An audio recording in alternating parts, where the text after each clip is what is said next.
Mansfield and introduce yourselves, if you could, please. Thank you. Yeah, Andy Abrams, Executive Mayor of Mansfield.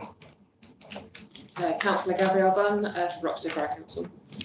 Leslie Dolby, Independent Member. Summer Harding, Independent Member. Councillor Roll English at Rushcliffe, Portfolio Holder for Environment and Safety. Councillor Coral Jenkins, Rugby City Council. You do that? No. Councillor Coral Jenkins, Rugby City Council, and the second member of this panel. Thank you. Councillor Sajid Mohammed from the City Council, substituting for Councillor Williams. Councillor John Shepherd, Councillor District Council. Councillor Paul Taylor, Nottinghamshire District Council, Portfolio Holder for Public Protection and Community Relations. Councillor John Wilmot, National District Council, lead member of Community Protection. Melbourne Rights, Substitute for Terry Cox, Councillor for Worksop South. Councillor Davis from Gilling Borough, Vice Chair of the panel. Christine Goldstraw, Independent Member, and currently elected Chair. Noel McMillan, Support Officer to the panel. Nick Argethla, another Support Officer to the panel. Keith Ford, Team Manager, Democratic Services. Angela Cadera, Deputy Police and Crime Commissioner. Gary Gordon, Police and Crime Commissioner. Michelle Bushy, Chief Executive, PCC. Dan Howard, Head of Strategy and Performance at the PCC. Rachel Longstrom, Governance and Compliance Manager at PCC. Did everyone hear those? Yeah, not the last two. The last two. I'm Dan Howard, Head of Strategy and Performance for the OPCC. I'm Rachel Longstrom, Governance and Compliance Manager at the OPCC. Thank you very much, everyone, and welcome. If we could look at the agenda, the first item is the minutes of the meeting held on the 28th of July. I hope everyone's had a chance to have a quick glance or a deep read, whichever. If you want to ask any particular questions on those minutes, perhaps you could just give a show of hands so we can make sure we pick up your comment. We'll go through it in a moment. Just switch this microphone off.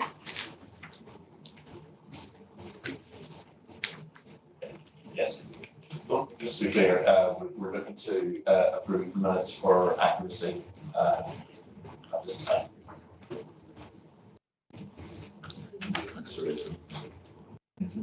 Councillor, thank you. Yeah, I just note that there's no time left at 15:29, but I did ask some questions prior to going, and they're not recorded in the minutes. And the reason I raised that because there's another question around the funding and descriptions of funding.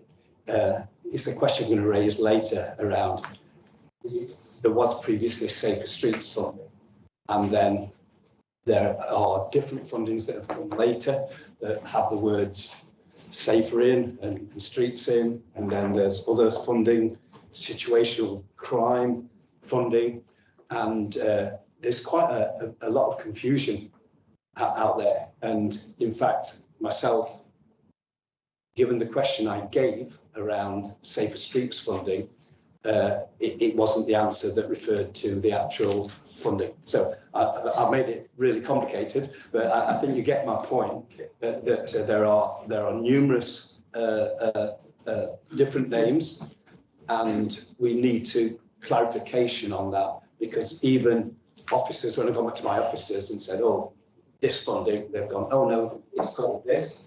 And there are even perhaps some of them are different names from what we're using in this forum. So I think it's important that we minute the questions, because then that would have been the opportunity for me to say what I've just said.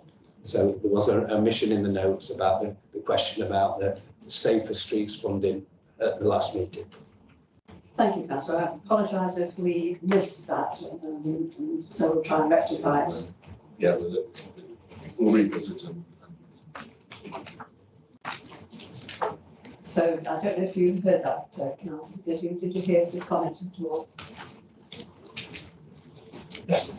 revisit the minutes and look to it. Thank you very much. Any other comments on the minutes at all? And with that exception, proposed, thank you. Please comment. And Chair, if it helps members, we can set out a very simple table which shows the different funding sources, some are government, some are PCC, but Safer Streets Summer Initiative did not come with any funding at all. Thank you for that offer. I'm sure that would be well received. And if you could send a copy over to then the colleague here, we can ensure it's circulated and appropriately amended. Thank you very much. Thank you. Any other comments on the minutes at all? Well, with that exception, can I approve those minutes on your behalf? Great.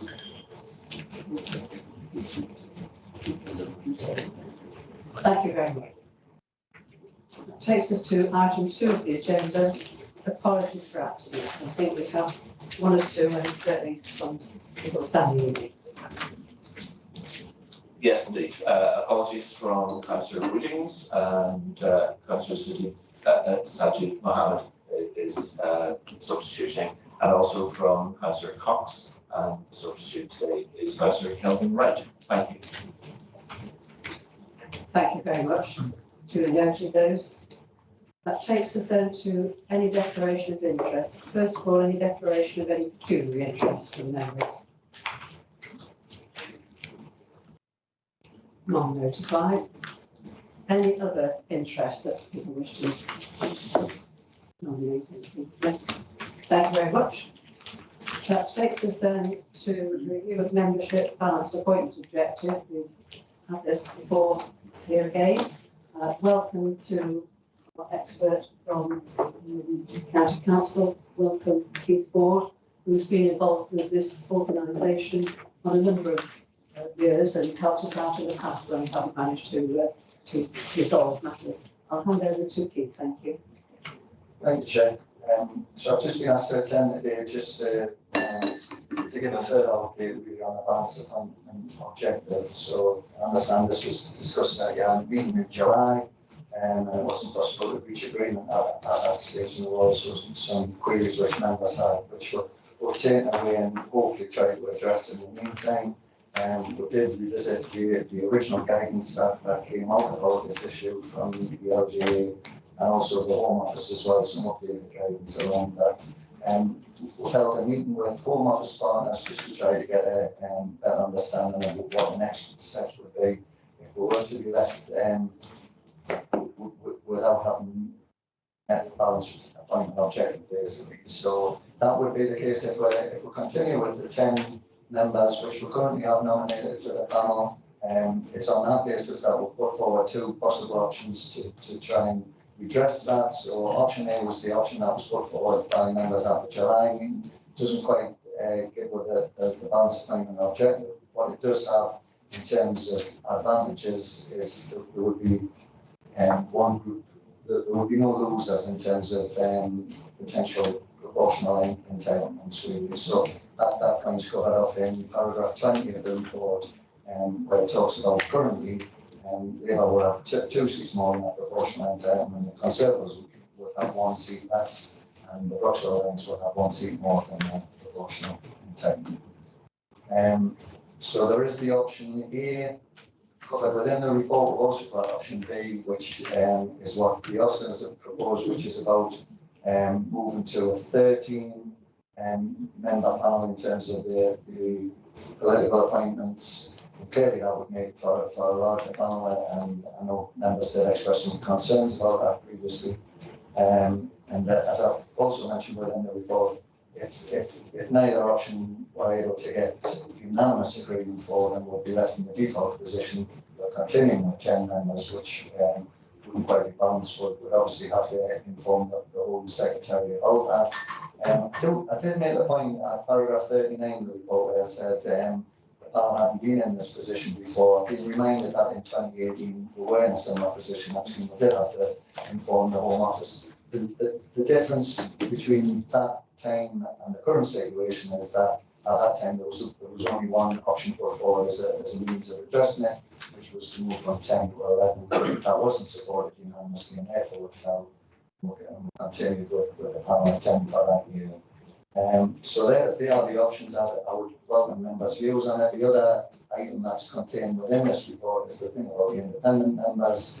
It's just seeking a panel members' views on whether they want to continue with the existing independent quarterly vacancy and carry that through to when we look at the wider membership in terms of independence in 26-27, or whether the panel would prefer for us to do something about trying to recruit that fourth vacancy at this moment in time. Thank you very much.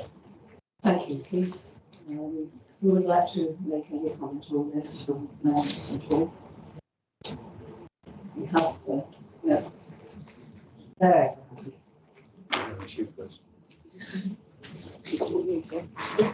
Okay, I'll go forward and put my reasons for support in option B. My two reasons are that I respect the officers' advice and experience that they are giving to the committee. And secondly, it's the most democratic option. So that's my reason for supporting option B. Thank you. Councillor Bunn, I think you're going to report that as well. Thank you. Yeah, I was just going to speak in favour of option A, which was the option that was originally put forward as the preferred option at the last meeting. It keeps the representatives fairly small, which is a concern, which lowers costs for the taxpayers, and also ensures that everyone on the panel has adequate time to question the Police Crime Commissioner's office, which is ultimately the purpose of this panel and what we're here to do. But it also ensures that no group is underrepresented based on political proportionality, which is why it was originally suggested last time, although we couldn't, we needed some additional advice before making a decision. So that's why I'm speaking in support of option A. Thank you very much. So that's been the result of the opportunity to give some quite considerable feedback to our colleagues here on my left, and presumably now the process will take due course. Indeed, yeah. It would be helpful for us if we could just have a quick show of hands from members, really, just so. I mean, I'm already hearing two members have got different opinions, but all I know you're going to vote a different way. So could I just ask if members could show their hand for the option A, which is moving to 11 members, please? And then could I also ask if members could show their hand for moving to 13, please? Yeah. So I think either way, basically, we don't have a unanimous option, and therefore I'll inform the Home Secretary that we're left with a position of 10 members. So I'm presuming members who are on board are happy with the 10 options. That's what we thank you very much. So in terms of the recommendations, Chair, I would sort of rule out recommendation 3 as well, because we won't be doing a secret option. And option 4 is also postponed for a while. But we just need a vote on that as well, please. Okay. So if members could just negotiate views really in terms of what we would like to do with the independent vacancy. Okay. So I just propose that we hold the vacancy until we review the independent membership next year. Second. Yeah. Again, if we could just have a vote on that, folks, that would help as well. That was unanimous. Lovely. Thank you very much. Thank you, and thank you, Keith, for attending today and helping us think through the options. Thank you, colleagues. That takes us then now to item 5, the Police and Crime Commissioner's annual report. Thank you very much, Commissioner, and your team for a very fulsome read up to now. And no doubt you will be expecting the colleagues to have a few questions to give to you, but the floor is yours, Commissioner, for the time being. Thank you for that. Yes, so I'm going to take it that everybody's got the paperwork, so you've got a lot of detail there.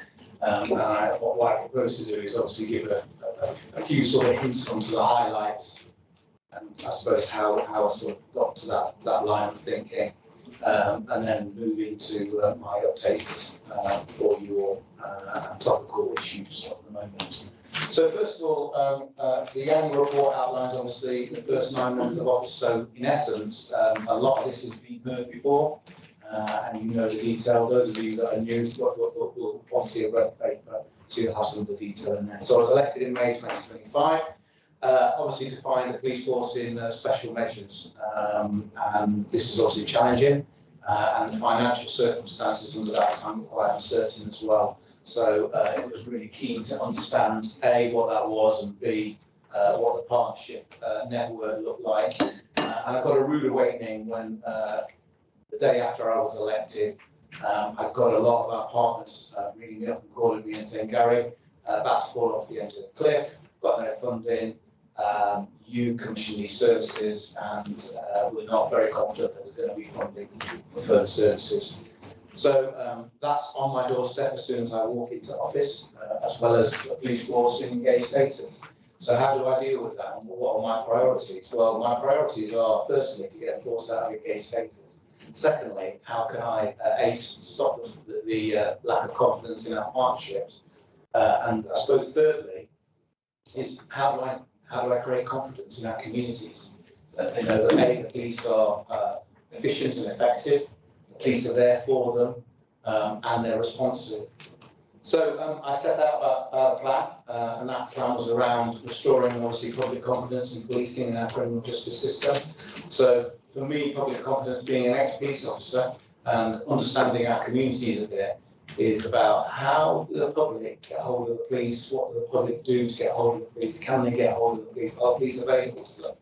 And the answer to that at that time in Nottinghamshire was probably not very much, because Nottinghamshire didn't have a neighbourhood policing model. Now, I know that one of the government's themes is about neighbourhood police officers and recruiting more police officers to neighbourhoods. And I managed to get that implemented more or less straight away with the then Chief Constable. And at that time, it was really important for me to get that rolled out as quickly as possible, because our community desperately needed something that gave them confidence.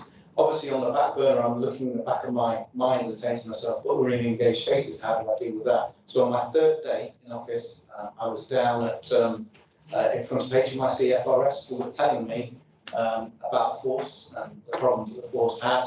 The force had come up with a plan. I didn't know whether that was a good plan or a bad plan, what that looked like, what that meant. And I quickly had to do a lot of assessments in terms of, are we going in the right direction, and how are we dealing with HMIC, who are very, very complex in the way that they operate and really difficult to navigate. And obviously history tells you that we're now out of engaged status. So somehow I think I managed to do that alongside the Chief Constable. But a lot of that I think was around the relationship with the Chief Constable and building that relationship to make sure that we're working as a partnership, and that partnership is delivering for our communities. So I recognised immediately that that was a key offensive, and I think that the Chief recognised that as well, and it was in the comments of HMIC FRS on how well the OPCC and the Chief Constable are working together. And it was around about how do I hold the Chief to account, what have we got in place to hold the Chief to account. And as you read through the papers, you'll see that I have a meeting with the Chief Constable every single week. I also have what we call a PEG, which is a meeting to scrutinise some of the issues within force, but that's done generally behind closed doors. And then I have my public accountability, where the public can ask the Chief questions, which I think is really important that they have that access. I'm very much, as a Police and Crime Commissioner, about community and community-led policing. And I believe that everybody all of the community should have access to their police. And I think that we've slowly but surely achieving that now in Nottinghamshire Police. Also, obviously, I wanted to strengthen neighbourhood policing, which we did. I wanted to drive reductions in crime and antisocial behaviour, which is happening slowly but surely. And also, really to make NOTS one of the top forces in the country.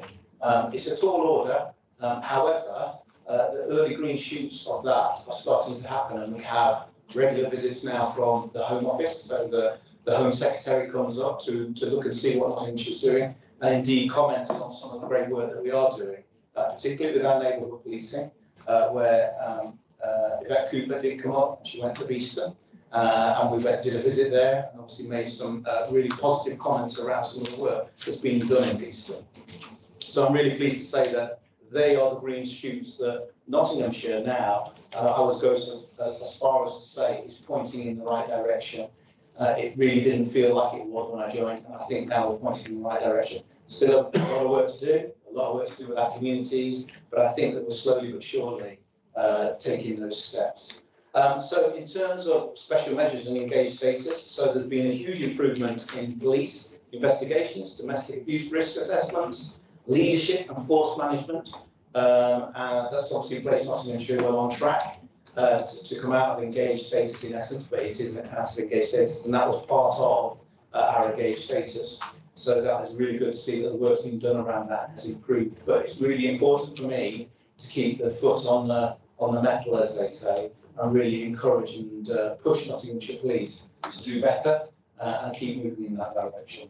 Also, obviously, we've embedded neighbourhood policing, so that is embedded, and we have one of the best resourced neighbourhood police forces in the country, and other forces are coming to us and asking us, A, how have we done that, and looking at how we make that work with other areas of policing as well. Some of the highlights in terms of figures are reductions in victim-based crime, which is really important, 3.7%. Vehicle crime is down by 9.3%. Burglary is down by 4.4%, and violent night crime is down by 3.5%. So they're good figures, as I say, that show that the dial is pointing in the right direction. There's also really strong reductions in first-time entrants into the criminal justice and youth system. County-wide, and put everything together, it's down by 21%, but in the city it's down by 41%, which is a huge difference to what it was when I came into office. I've also just authorised some funding which will be hopefully contributing more work in schools to really try and get that figure further down if we can, because we know that it's so very critical to some of the crime that we have in the city and where our young people are. There's been significant increase in referrals into our victim care service. Nottinghamshire Police needs to be victim-led, and some of the work that's been done around this area is really starting to bear fruit. And as you can see by the figures that are there, it's up by our sort of engagement is up by 73%, and there's more people than ever before who have been supported to cope and recover from crime, which I think is really positive. And of course, maintaining one of the strongest positive outcome rates for recorded crime in the country at 17.5%. So when we look at these figures, they sound good. Some of them look really good, really positive. And compared to other forces, we're doing really well. But can we do better? Of course we can. Is there more to go? Yes, there is.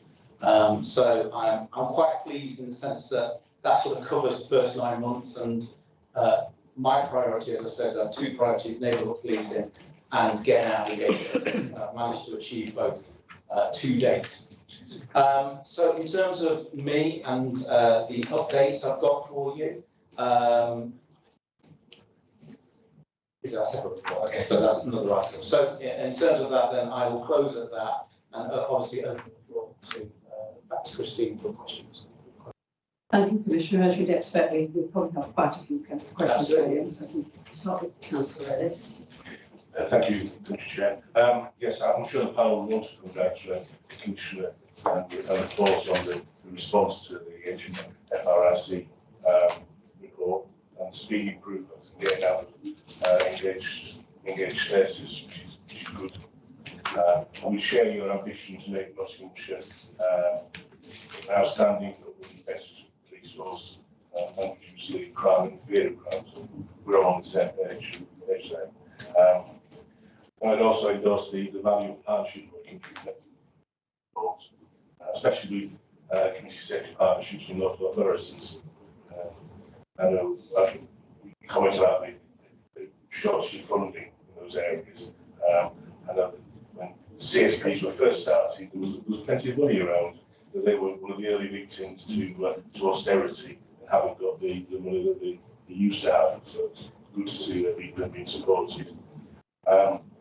And the report notes that the Commissioner has regularly attended the panel. We appreciate your attendance here and with your team. Also, when you bring the Chief Constable the attendance of chief officers is useful. It's support to you and means that we can get straightforward answers to questions. So it's useful to have those as well. I have got a couple of questions. On page 38, you talk about regional collaboration. Now, I know when 10 years ago, was it? This was the big flavour, regional collaboration. And then when it started going back into policing, regional collaboration went away. Less people seem to be convinced it was worthwhile. So I just wonder how far do you see collaboration going?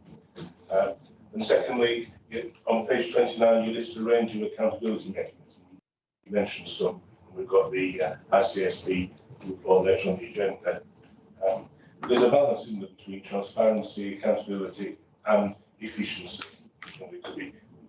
There's a danger of accountability being too heavy, too much of an overhead. And I just wonder, are you happy that the balance is right, or any changes? Well, thank you. Okay, I'll start with the accountability. When I came into office, the accountability arrangements weren't as stringent as I've got them now. But I believe that's what really helped us come out of the engaged status very quickly. And one thing that I'm really conscious of is slippage. I don't want slippage to be there. So from my perspective, I think that the accountability arrangements are really good. I think that the force has really warmed to them as well, because it gives us a chance to have open dialogue around some of the challenges that they're facing, and how we can better achieve better results and get around them. So from my perspective, the accountability arrangements are where they need to be at this point in time. If I think that Nottinghamshire is going to fly to the stars and be an absolutely shining light of police as a police force, then I'll take out the accountability as and when required. But at the moment, from my perspective, to avoid any complacency, I think that the accountability arrangements are good, and I feel that the chief is very warm to those accountability arrangements. And I really think that it helps and supports him, his team, to really assess, particularly with horizon scanning, what's going on the horizon and how we're going to cope and deal with that. So in that respect, accountability from my perspective is about where it needs to be in terms of balance. Collaboration, of course, it's absolutely vital and important that we collaborate with all of our partners. And I think that our collaboration, do I think there could be more? Yes, I do. Do I think it's as efficient as it needs to be? No, it's not. So this is all sort of work in area that I will work on to try and make sure that collaboration is as efficient and effective as possible, and really gives us the outcomes that we need in our communities. So I'm very much about collaboration and making sure that we are at the front and centre of a lot of that collaboration to deliver. So. Thank you. I've got a number of people. So is it something similar? With that one. Go ahead, then, Councillor. Thank you. Can you tell us a bit more about the partnership working with Derbyshire in particular? It was one of your campaign themes that you felt you could save money by working much closer partnership. And also linked with, can I ask how you feel about the potential of a far closer link with the Mayor's office, and in the longer term, potentially the Mayor's office taking over the responsibility for policing? Yes, no problem at all. So in terms of the Mayor's office, funnily enough, last week, Friday, I was in a meeting with the Mayor. I think what we've had to do with the Mayor's office is allow them to develop and evolve and become a sort of a function, I suppose. It wasn't a function. And having spoken to Claire, the Mayor, we are very much going to be working closer together moving forward, because they are now formed. They have a plan. And how does that plan link into us? I have done some bits with Claire. So Operation Safe Net, she came in and was involved in that in the city. And we do have regular meetings, but now it's time to put meat on those bones, I think. So the relationship and the door is there, open and there. And, you know, depending on how the future goes, we will see how that relationship evolves and develops, and hopefully it develops to the benefit of our communities. It's really, really important that we support Claire and make sure that she can get the most investment into Nottinghamshire. And one of the key factors of that is Nottinghamshire safe, and do people really want to come into the city? So I think I have a major part to play in that, and I will do so. And that relationship is very much there with Claire. So I can allay your concerns around that. However, it has just taken a bit of time for the Mayor's office to get itself into shape. And as you can see now, they've started to deliver on some of their promises. So I think that's the future is bright with that, I think, going in the right direction. Partnership with Derbyshire, we do work in partnership with Derbyshire. One of the areas is going to, I've got a project that I won't tell you too much about. It's to do with traffic and speeding in our country, particularly more so in our rural areas. I'm hoping to bring that to bear in the next few months, and that will be a link with Derbyshire, who have extremely large amounts of rural areas. So I think that I have regular contact with the PCC there, and when we're talking about partnership, we're talking about other areas as well. Other police forces are really struggling. In Nottinghamshire, we're not so much struggling at this point in time. We're doing okay. So there are lots of pressures on finances and how we join things up together. Just so that you know as well, nationally as well, there's a thing called Blue Light Commercial. And Blue Light Commercial has been designed by the government for all police forces to feed into, so that we can start sharing all of our resources and make sure that we're getting the best savings we possibly can from all angles and all areas. Thank you. Councillor Butler, thank you. Thank you. So it's a slightly different question, but picking up on some of those same themes of collaboration and perception of the force. I wanted to ask a question about the community engagement initiatives that sort of mentioned in this report. And I welcome the really positive news that you sort of started with around neighbourhood policing, and also the commitment to funding community safety partnerships, which is in the report as well, and some of the work done about the Youth Commission. However, there's a bit of a mismatch in the report between a 5% increase in resident satisfaction from people who have been involved with the police force versus something that we'll come to later in the report, which is a general decrease in overall perception of impression of the police force. And I wondered if you could talk a little bit more about some of the commitments that you're making towards community engagement and working with those groups, particularly to increase that and sort of narrow that gap, particularly with people that aren't already engaging with the police or aren't doing so on a regular basis. One thing I hear a lot from residents is that they just don't report crime because nothing's going to happen. I think then you end up with a situation where people just don't, they don't come forward, they don't involve themselves in that process, and they become extremely dissatisfied because they feel like nothing's going to happen. And how do we break that cycle? Because obviously if they're not engaging, then they won't see anything being done. So however much positive work is done within the force and the outcomes that are there, those people won't be engaging with that. There's another bit that I think we'll talk about, but we'll come to that later in the report because it relates more closely to that. But thank you. No problem. Thanks for that. Yeah, you hit on two very vital areas here. So it's confidence and perception, and this is a continual battle that we have. Crime is going down. It's going down in the country. It is. That's a fact. But the perception is that it's not. And the perception is that it's higher. The perception is as well that I don't bother ringing the police because they're not going to do anything anyway. And as I say, this is the eternal battle, the eternal fight that I have in trying to get our communities to report. Because if they don't report, obviously we don't know, therefore we can't formulate the accurate picture that we need to do. We get a lot of that with hate crime. There's a lack of reporting in that area, which I'm fully aware of. So for me, it is about working with our partners and making sure that those links and those sort of arrangements are in a fluid manner that can actually deliver results. I keep on talking about for our community. It's really important that our police are embedded in those communities.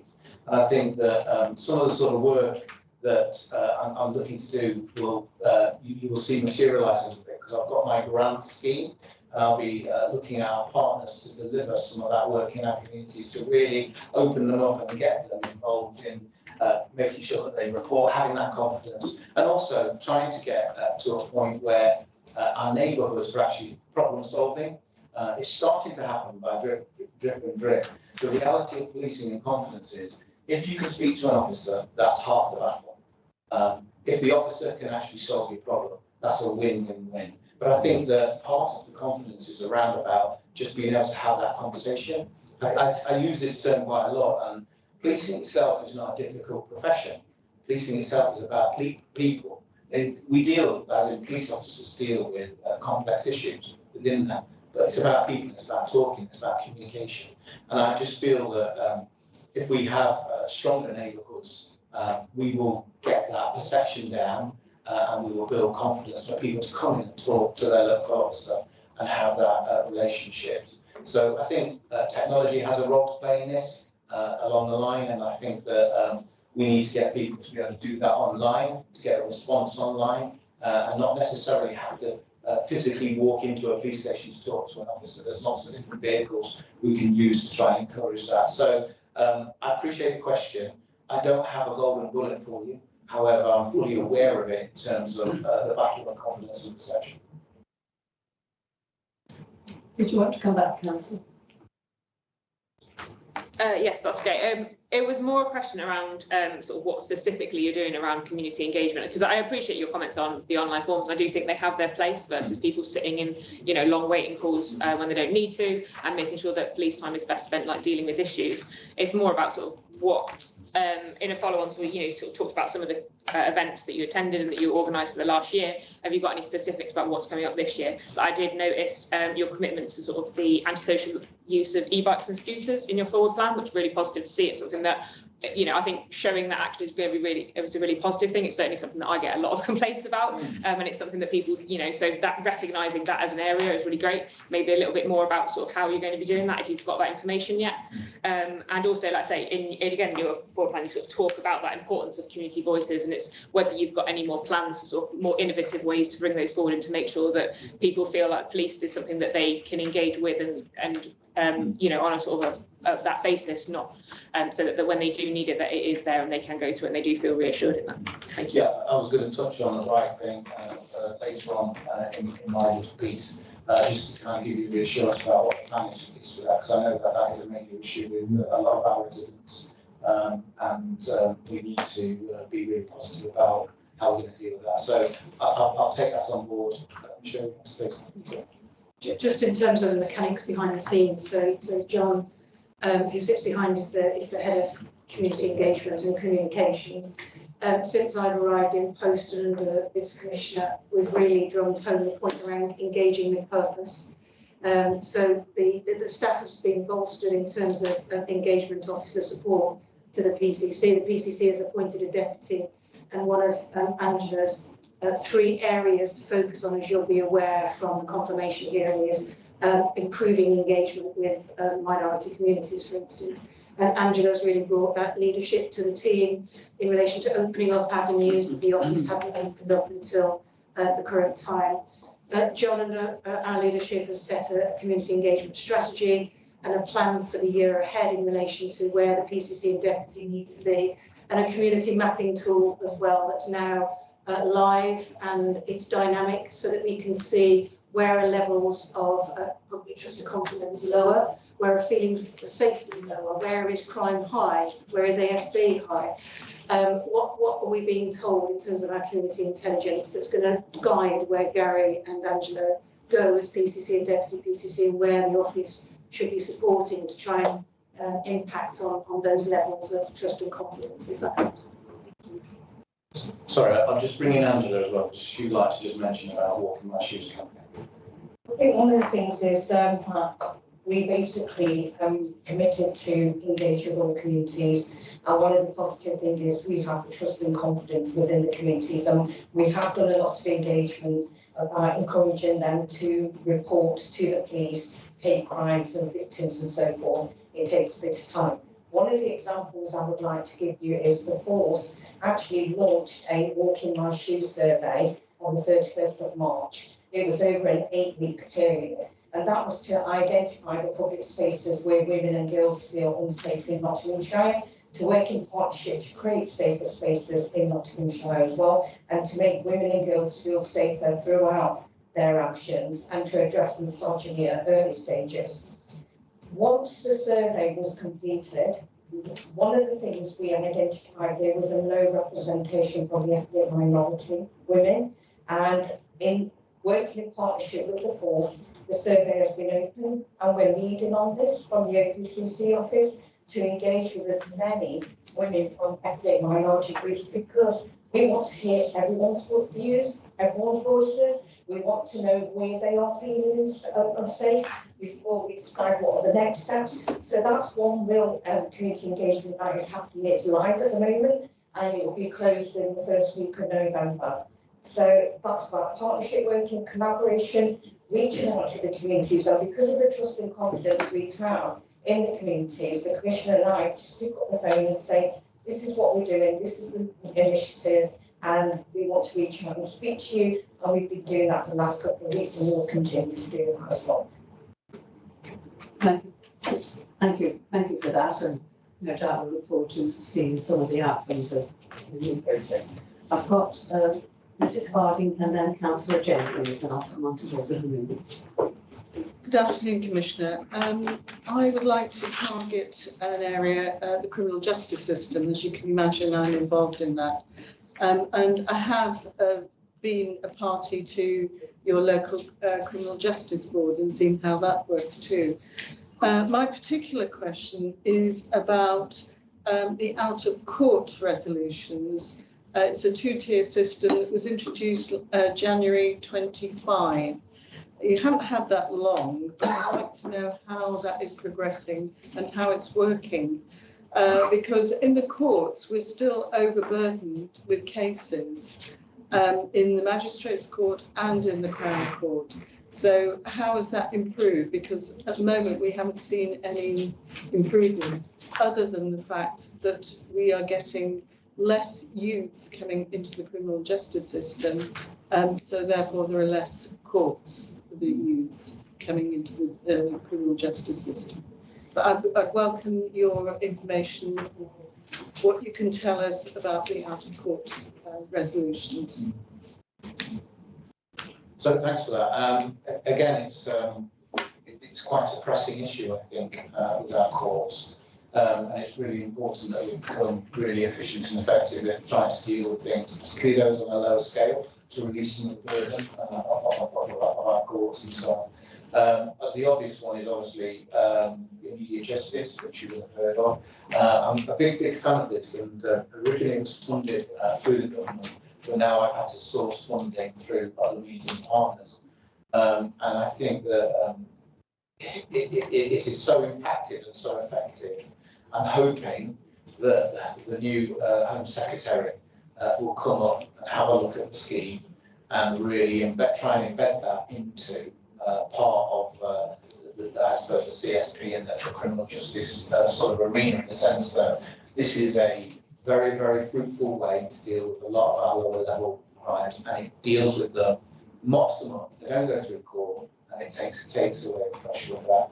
And I think that we must obviously look and make sure that that is done as efficiently and effectively as possible. Hence, I refunded more for criminal justice.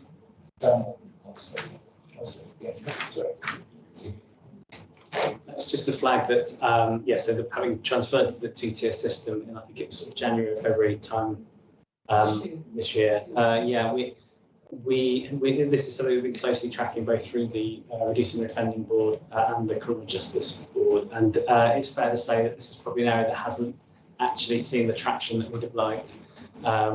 We've seen a reduction in both the volume and the proportion of crimes that go down the out-of-court resolutions route. Part of that was down to sort of teething problems during the initial transition phase, under capacity. So yeah, a lack of capacity within the force out-of-court resolutions through the low establishment. That's now operating at full capacity.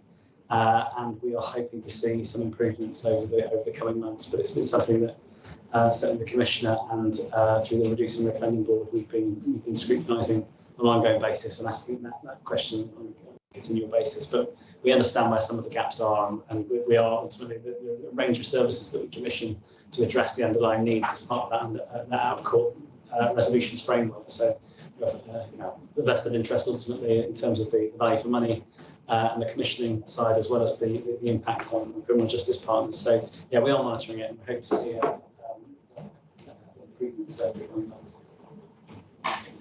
Could I just ask a further question, please?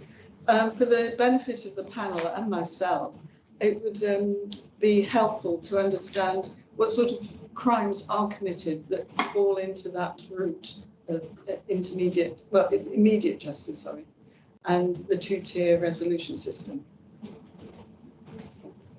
So having attended some of the immediate justice events, I've spoken to various different people and they told me about their experience in criminal justice scheme. One was a young lady, she got involved in a fight. It was more of a scuffle than it was a fight, and one of the ways to resolve that was to be on immediate justice. Another young lady, her dog had bitten somebody. And it was being used to make sure that the dog was on a lead and obviously helping her learn that experience. Another individual, he was involved in an argument with his friend and he had a pocket knife on him. And it was being used because the pocket knife was a folding knife and the force had decided that there wasn't any intent to use it in any way, shape or form. He was carrying it on him. And I asked him why he was carrying it on him. And he says, I use it because of work. And the reason that it was in my pocket was because I forgot. And that's how we use it to resolve it. So there's an array of different offences that it is used for. But moreover, I asked about their experience of it. And what did they feel about it? And a lot of them thought, actually, it's a pain being here for the 3 or 4 hours that I'm here. However, all I know is at the end of that, this is done with and it's resolved. I don't have to see another police officer, another court, or any sort of description in terms of somebody being official with them. So I think there's a couple of sides to it. Is some of the offences are really low-level offences, but I know that clears the backlog. Obviously, human nature obviously says, it's an inconvenience. That's what it's supposed to be. But the outcome was that actually just going through this just resolves the issue for me. I just don't have to get into a long-winded issue around it. So I felt that the way it was being carried out was humane. It wasn't embarrassing to them. They were helping put back to the community, as in cleaning up, whether that be bushes or whether that be rubbish and litter. And they were quite okay with doing that and didn't feel in a particular way. So I thought to myself, when I went and did that exploratory work, I think it's a good scheme.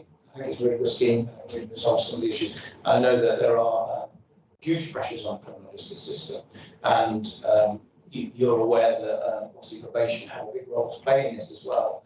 And I often have meetings with probation around how they can help support ways in which we can filter offenders away from the court system and get them out. So there's a lot of work there to do, but I'm a huge fan of making sure that we look at different ways. So I will work with the probation service yourselves to make that happen.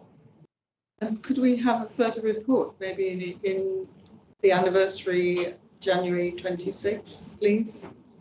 Yeah, absolutely. Yeah. I have a long list. Could I just come in on the immediate justice? If it's very brief, because I have half a dozen people waiting, but if it's very brief. Well, first of all, I want to endorse it because we really embraced the pilot in Mansfield. But my concern is about the changing mechanism now. It's going by the county. It didn't seem to be flowing in the same way as it did before. And it's all about continuity. So I just wanted to raise that. Thank you. I have quite a long list. Sorry, did you want to? No, I just want to point out that immediate justice is on the work programme for the March meeting. So once we've done the budget, so it will be coming back. It's in the system. Thank you very much. Thank you. I'll read out the list and hopefully we'll can be patient. Councillor Jenkins, then Leslie Dolphy, then Councillor Taylor, and then Councillor Inglis. Please. Sorry. Right, Gary, in the first year, I want to share everybody's concern in the sense that we share your vision on what you're doing. And some of it we can feel it, so I want to get that straight on the table straight away. But what I'd like to do, having read the report, particularly the stats, is when we talked about perception, yes, crime is going down, but we did talk about the perception rate on this. But there is also the issue of certain aspects still going up. And I think the fact when you read the report, there's interpretation of whether ASP is going down or whether it's going up. The question was asked earlier of Georgina in terms of what innovative things do you think could be done now that hasn't been done, or given where we are now, have you considered different ways? Because I don't think anybody's looking for a fly in the sky, but we do recognise, and got to give you credit for the, for the time you've been here, things have changed. But you do still think things can, can we do things better? You would first say yes, we can. So my question is, from where you are now, what do you think could be reevaluated, done better, or explore different options that might not work this time around? Interesting question. From my perspective, I feel that community cohesion is huge, particularly in the city, and we're not doing enough to galvanise and promote that. And that's about me working in partnership with the City Council. I don't think, from my perspective, that there's enough stretch from the City Council about how we can get our communities together and formulate. We have really difficult times ahead. Money has been given to the City Council. I don't know what's happened with that money when it comes to things like community cohesion, but I think that's utterly important in the whole picture of crime perception and how we're going to build that. I have lots of different ideas about what I think should be done, and I feel that as a police and crime commissioner, I'm very, very keen to make sure that all of our communities are heard. I think there are different issues in the county, so I've got a broad bridge to cover. And maybe it's not necessarily about community cohesion in the county, it's about different things such as rural crime and the impact of that on some of our rural communities, on our little villages, what's actually going on in our little villages and how we picking that up and dealing with that. And that could be anything from antisocial behaviour to joyriding. It's many different things. So it's really hard to pin down specifically what would be the magic. However, my thought is always that all of our communities have the answers themselves. We just need to engage with that and talk to them and understand exactly what it is that they need and what they want and how we deliver that. And we need to do that a lot more in all areas. So that's either rural or in the city. So yeah. Just for clarity. Yeah, sorry. So when you say community cohesion, council, are there aspects of the OPC's work that should be done by the council, or is it the PCC's work to do? Because it's just about being clear. If perception is the biggest thing, and you're saying community cohesion is with the councils, for instance, what aspects of that is policing, and what aspect of that is the city councils? Yeah, it's about partnership, and it's about working out what the City Council can do and how we support that, what the Police and Crime Commission Office can do and how we support that. Remember, my role is Police and Crime Commission, so my first priority is about safety. It's about the safety of our residents. How do we go about securing that safety, and what does that really look like? And from my perspective, I think that there's a lot put on the police at the moment. picking up some of the pieces of some of the things that haven't gone right in the city. And that's not me pointing the finger at the City Council, that's just about me saying, is that really a police role? Is that really what the police should be doing? So I do ask myself that question quite a lot. But as I say, it's about us sitting down, you being honest about where you're at, us being honest where we're at, and how we can move that agenda forward. It's really, really important that we get rid of that because, as I say, you'll see with some of the updates, there's some challenges coming, and we need to be alive to that. Thank you. Thank you. Leslie Dodd, thank you. Thank you. My question is specific to your verbal update. You mentioned you've approved further funding for schools. Is this just in the city or across the county? This is across everywhere. This is everywhere for so city and county. So I will be just to give you a little bit more detail. I will be funding some of our partner organisations to supply individuals to go into school and work with difficult young people to try and avert them away from crime.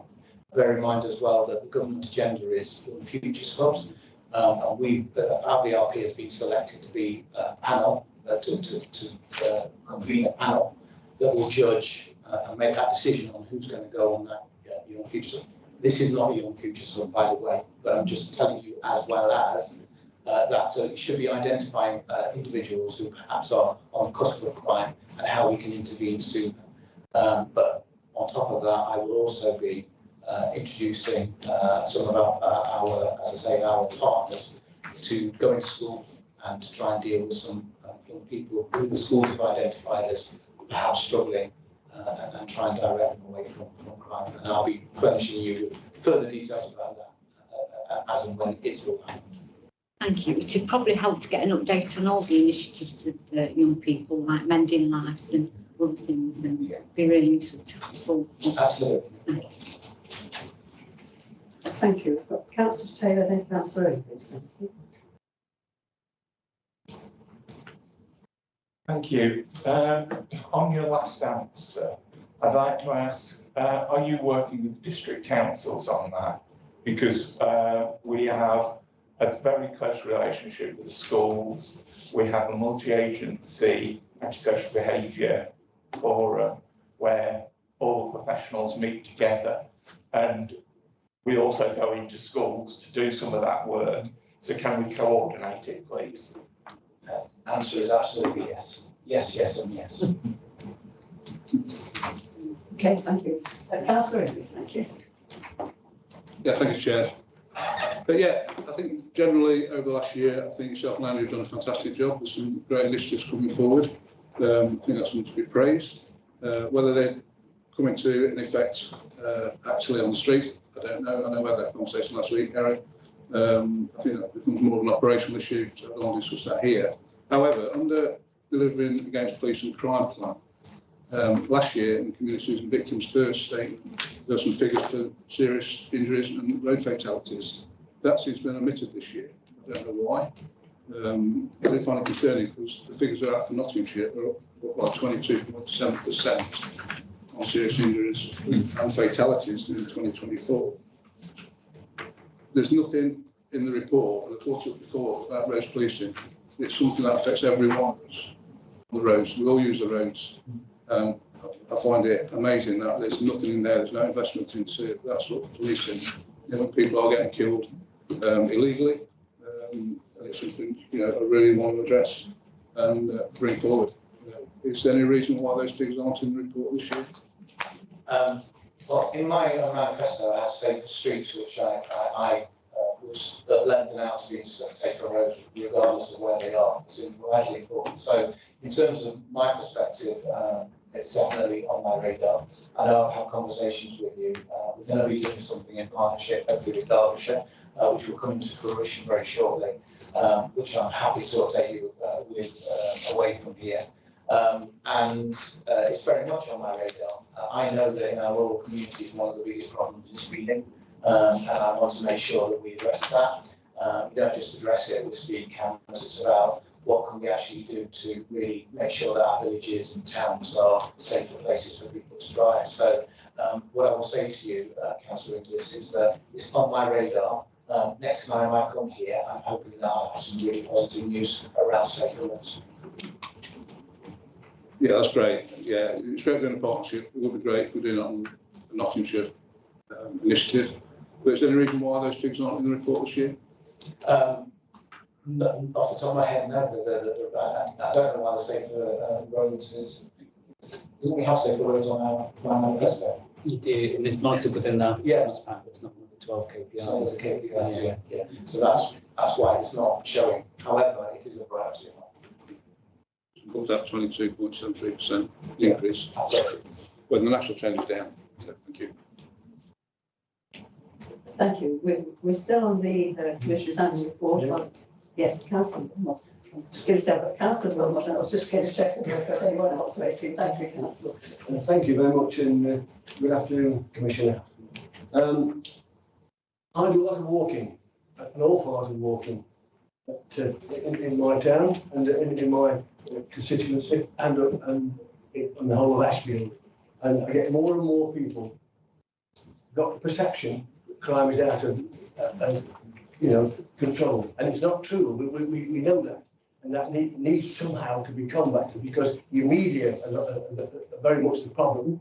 And what we have got to do is to make sure that the media get information that is positive rather than negative on that situation. You said that crime's going down. And yet when I walk down the street, they say, "Oh no, it isn't. It's just nobody reports it anymore." And that's another issue that needs addressing. I've not got the crystal ball. I don't know what the position. Anyway, I know how hard you're working to drive improvement in public trust and confidence in Nottinghamshire. I do know that. And it's all about improving your profile and involvement and getting feedback from the communities, but mainly by tackling the issues that they feel are a priority to them. And that would mean increased focus on issues like speeding, reckless driving, illegal and antisocial use of e-bikes and e-scooters, general antisocial behaviour and illegal substance use. All those little issues suddenly become in people's mind. It's very difficult for them to get out. How are you going to tackle that? Well, firstly, just to say that last month I was in Kirkby and Ashford, did a walk round, had a good talk to a lot of residents there, and a lot of people, and they were quite complimentary. I wasn't expecting that. However, they were very complimentary about their local police, how they'd had contact with their local police officer, they knew who that person was. And I think this is probably part way of answering some of your concerns, is that it takes time for that to evolve and for that to develop and those relationships to happen. And that's how by doing it on the ground like that, that's how we get away from lack of confidence and the perceptions that crime is out of control. Now, you know, and I know that if crime isn't reported, we don't have a picture, and that directly affects the resource we put in a particular area because it's all data-led, and rightly so we can make sure the resources are there. Now, if I had a magic wand, I'd want everybody to report crime, in which case I think we'd be inundated with issues, whether that be minor or serious. I know that people don't report crime. I know they don't have confidence to report crime.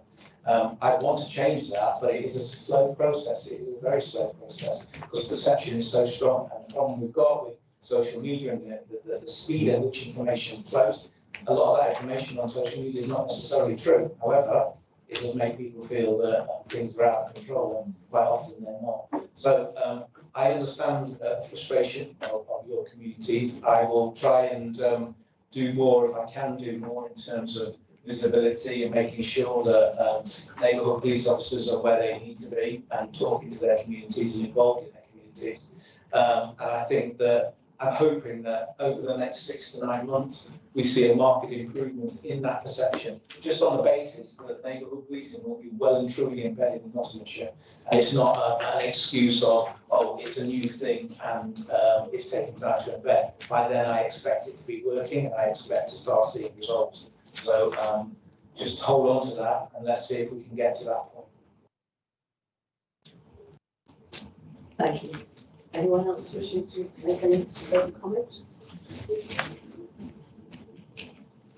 I'm not sensing any. Thank you very much, Commissioner, and particularly for the raising of the profile of Nottinghamshire as certainly the new mayor, and also your regional and national contacts. I think raising Nottinghamshire is very good indeed, and we thank you for doing that. If we can turn now then to item 6, Police and Crime Commissioner's update report. Chair, just to clarify before you do, obviously there's one of the statutory duties of the panel is to comment on the annual report. Can we take it that the comments on the annual report have been had in the meeting, or will there be a follow-up with more comments in writing? It's both. We did have, obviously, you've seen by the number of members who wanted to ask questions that have been debated. We went through both individually but collectively today. But then, following the end of the meeting, with my colleagues here, we combine, hopefully, a helpful synopsis to come back to you. That I'm just checking with my learned colleague here, but I think that's the case that we've done in the past and seems to work reasonably well. And you'll have an opportunity, obviously, to comment on it or correct anything that we may not have quite captured. So, Thank you, Chair. thank you for reminding me of that. So that takes us on to item 6. Thank you. I flipped over then, lost my. Is it yourself leading on this again, Commissioner? Should be me, yeah. Okay, so thanks for that. We've touched on some of the things that I'm probably going to talk about a little bit about now. So the first thing, of course, is Nottinghamshire Police achieving full compliance with the National Neighbourhood Policing Guarantee.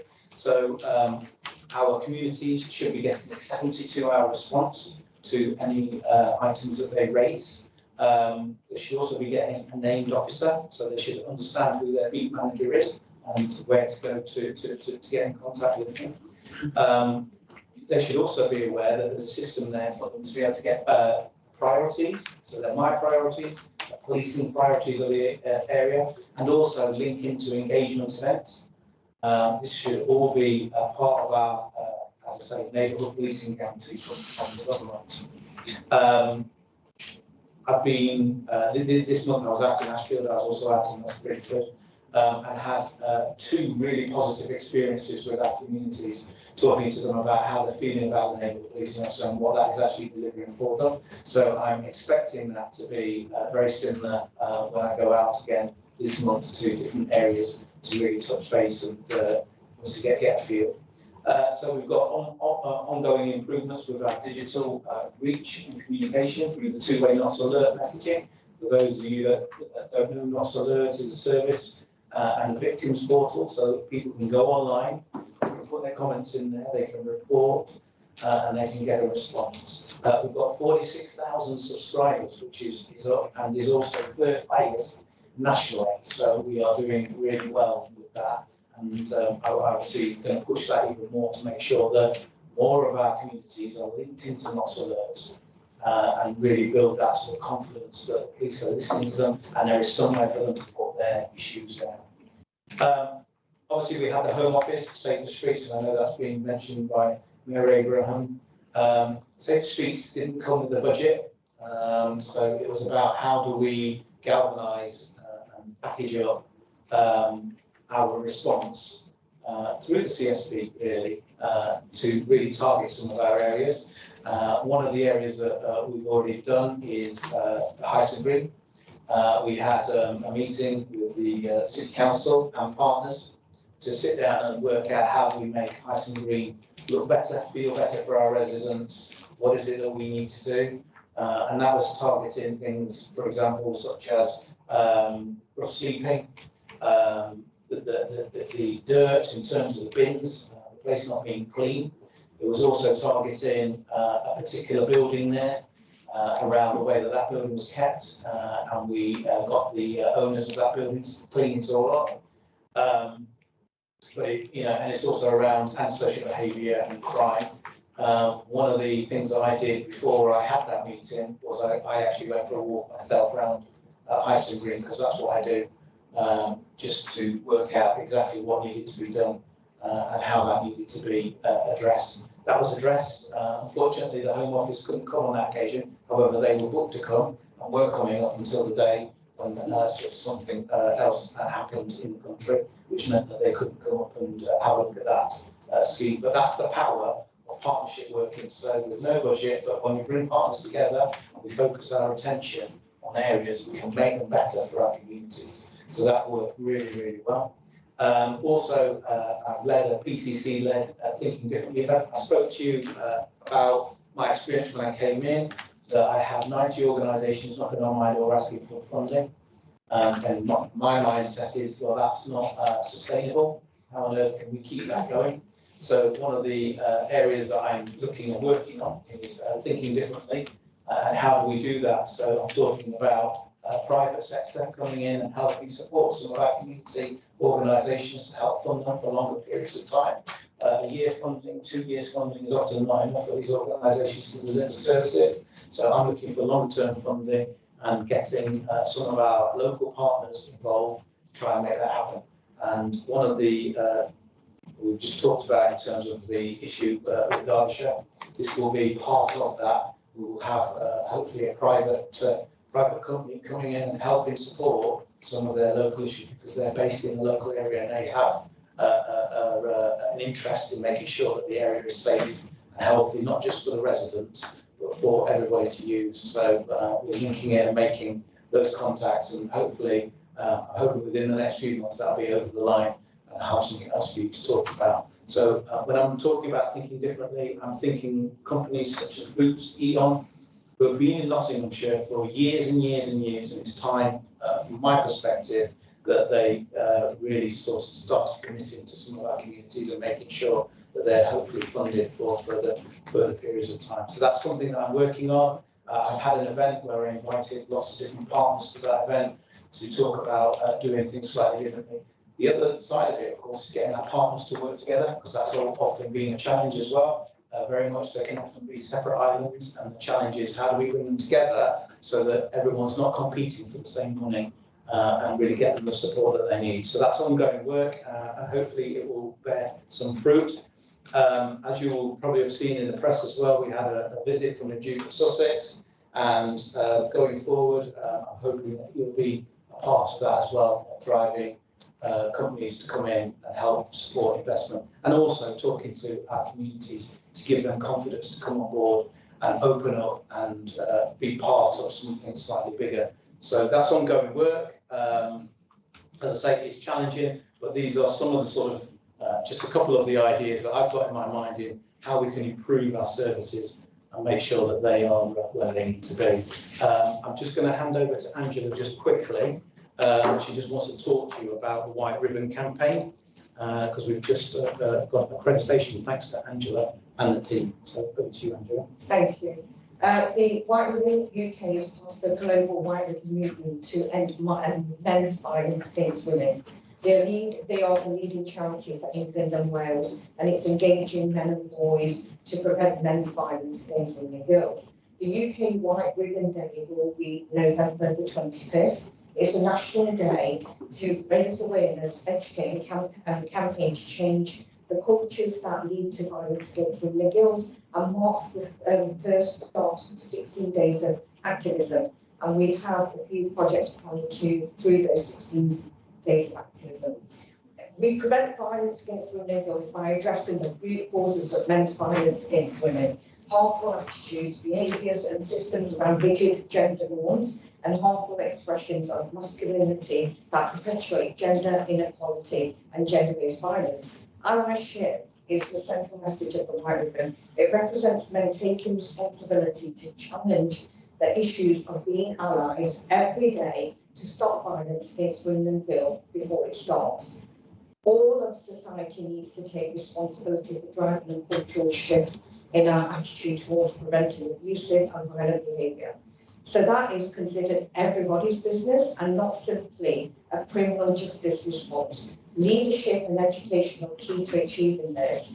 There's different ways we'll be engaging with grassroots campaigning, engaging with individuals, especially men, to be allies and advocates through being ambassadors and champions of the White Ribbon UK programmes.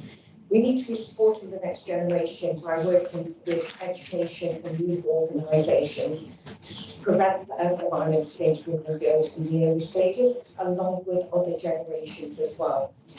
We need to work with statutory, private and third sector organisations to support this positive culture of change, because this is a whole society approach. No individual organisations can be doing this on their own as well. And the value of becoming a White Ribbon accredited includes making change visible inside and outside of your organisation by communicating to your workforce and community that you are committed to positive change and inclusive workplaces where everyone feels that they belong.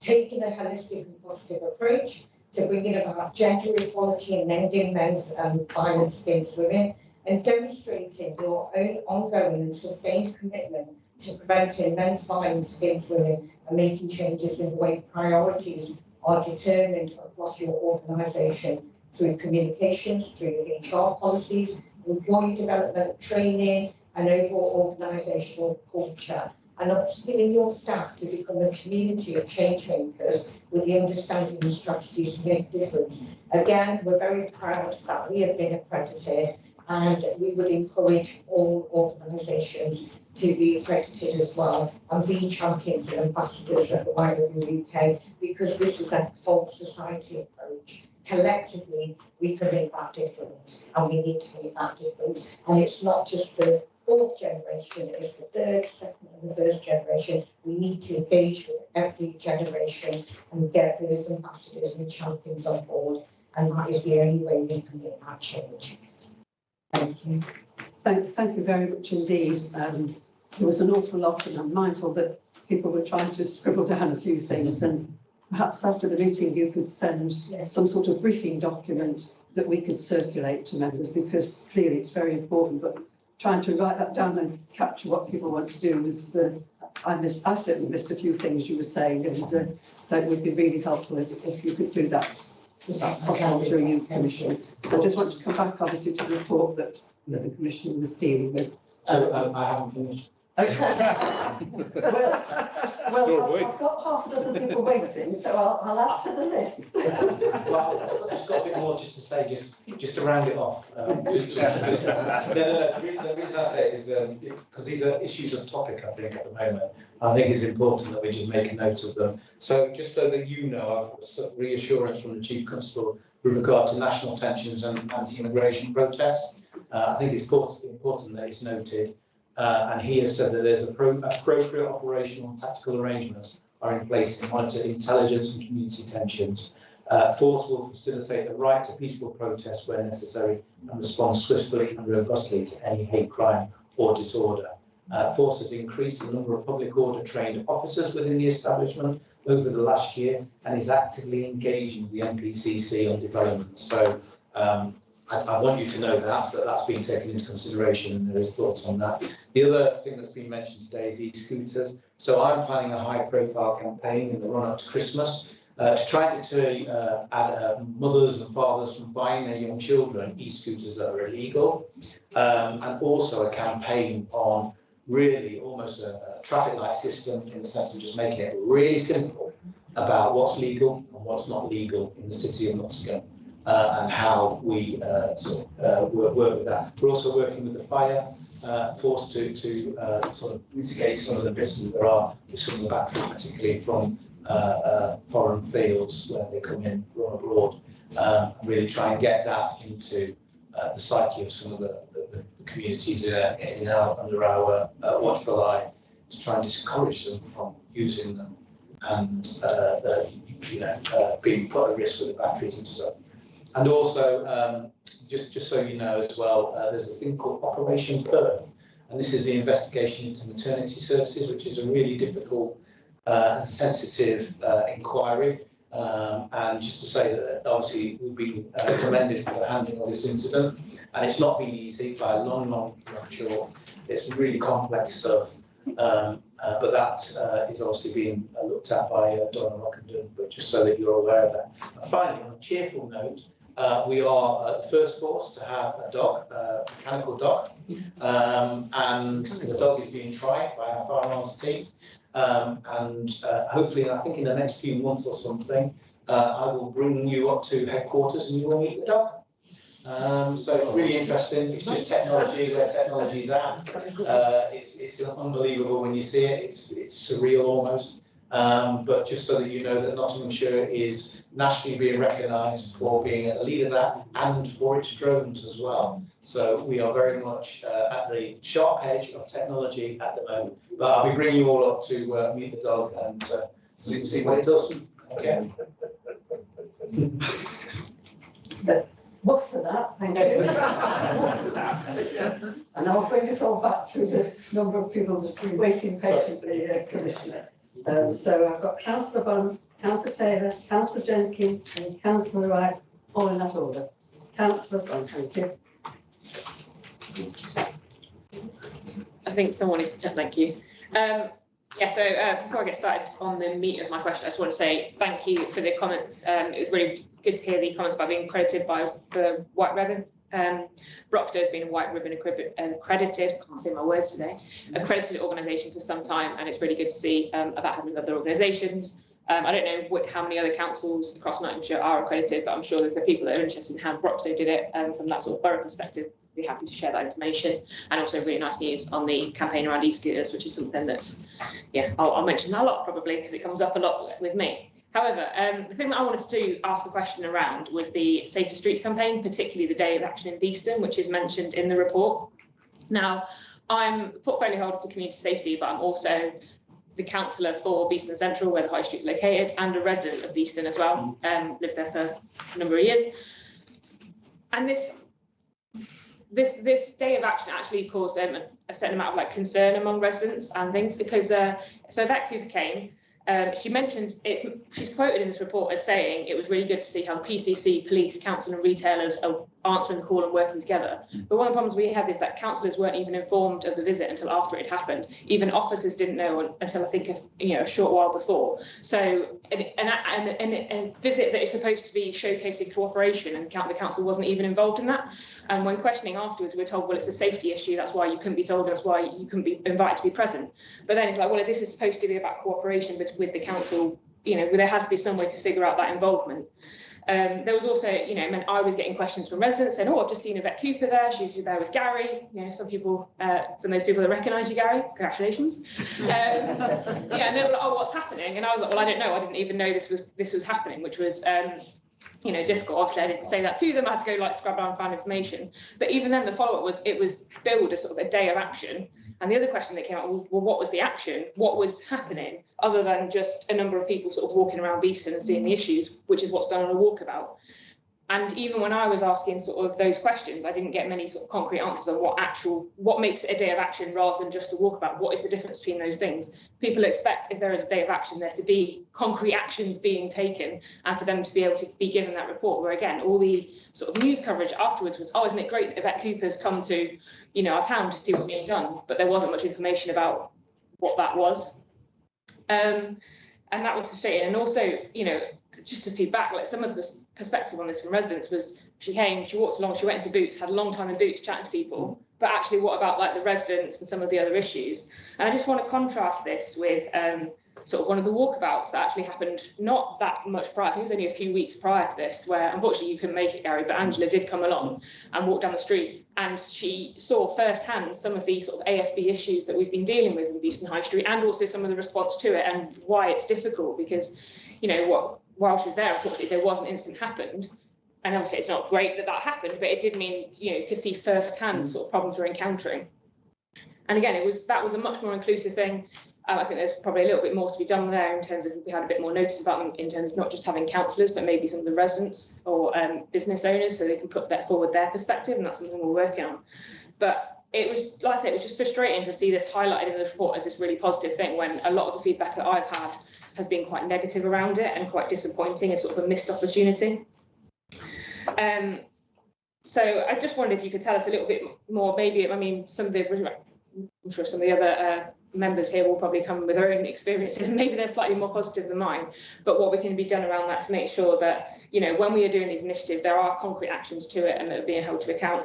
A related thing there is just to mention, the other question we've had is sort of, we've got this sort of safer streets, summer safer streets funding. Again, coming back to your point about what the terminology there is. And the other question there is like, what is the, again, the sort of like the concrete outcomes from it? I had a conversation with some of our officers to be like, well, so we've got this funding. I know it came from Police Crime Commissioner officer, and I'm really grateful for that. But what does that mean? You know, is this an increase of how many patrols are we having a week on the high street to deal with this sort of antisocial behaviour versus what we had before? What does it directly enable? And it was really hard to get answers to those questions. And again, that's what people want to see. They want to know, oh, there's going to be X many patrols a week. You know, I think sometimes they'd like to be like there's going to be 24/7 surveillance, which isn't quite possible. But you know, at least having some recognition of what that actually means for them in their daily lives. You know, does it mean that there's going to be at least one patrol every single day? And we couldn't even get those sort of like very basic, you know, information about what the direct effect of that is on what people are sort of expecting to see. So I just wanted to give a little bit more information about that. I appreciate it's quite a specific question. But just to sort of give that reassurance and sort of understanding about how that's being enacted. Thank you. Yeah, thanks for that. Interested in your feedback with regard to Yvette and her coming down. What I will say about that particular visit was she came really late. I don't know why. It was extremely rushed, and we ended up in Boots. And then they had to whip her off again.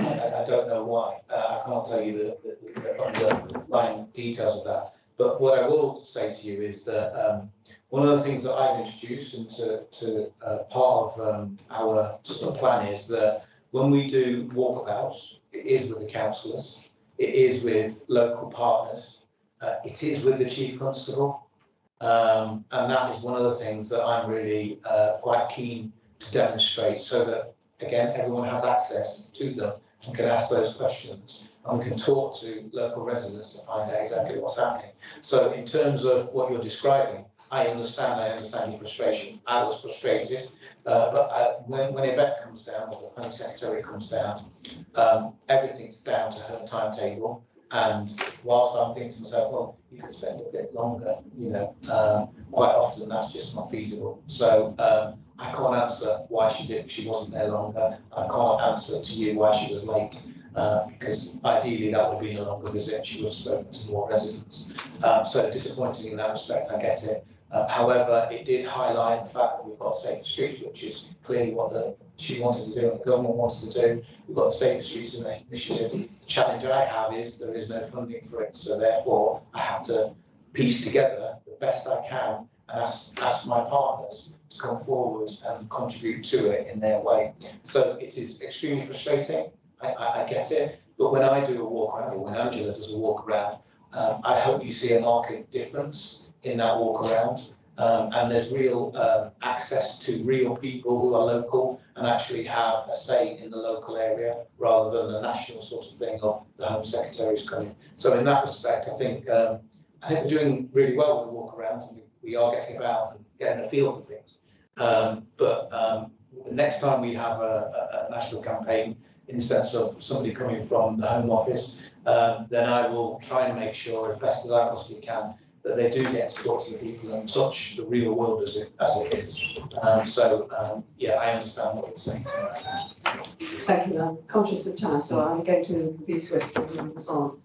Councillor Taylor next. Thank you. Thank you.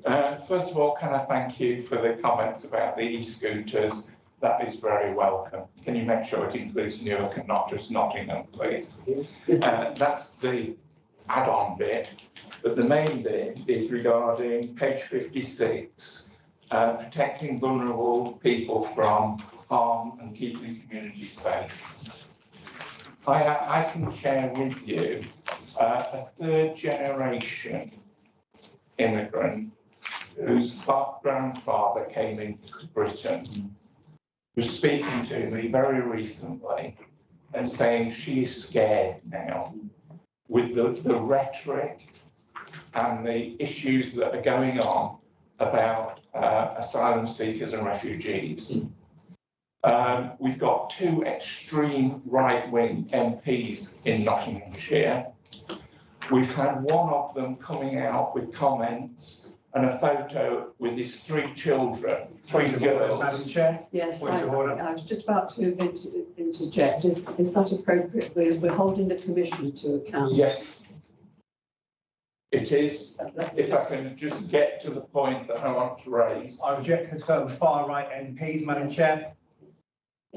Thank you. To be accurate. So carrying on, who actually was photographed with his 3 daughters. Is that relevant? It is to the question, well, because it's about the safety of immigrants and asylum seekers and refugees and the policing of it. And I wanted to get to a point, and I needed to refer to that. I don't think it's appropriate to bring in comments about someone who isn't here to account for themselves, and nor is it appropriate to mention children.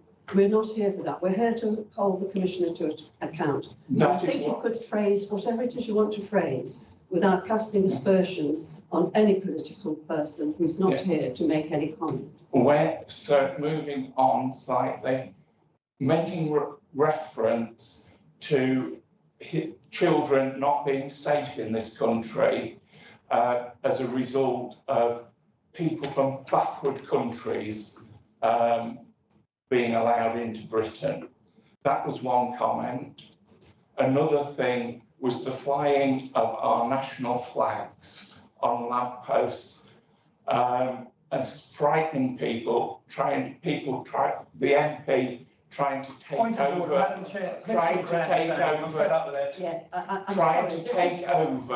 the national flag. I'm going to stop you. This is the forum where we hold the Commissioner to account. That is what I'm trying to do, Madam Chair. I think at the moment you're bringing in things that are not appropriate. You're making it very much party political, and that isn't what this forum is. Well, it sounds very much like it. If you let me get to the point. Well, please do. Just make your point candidly. Yeah. With these sorts of comments being made, which are whipping up racial hatred, can I be assured, please? Can I be assured, please, that the police will take action against MPs? I'm sorry, I'm calling this to order at the moment. We'll have a 2-minute recess because things are getting too hot and heavy here.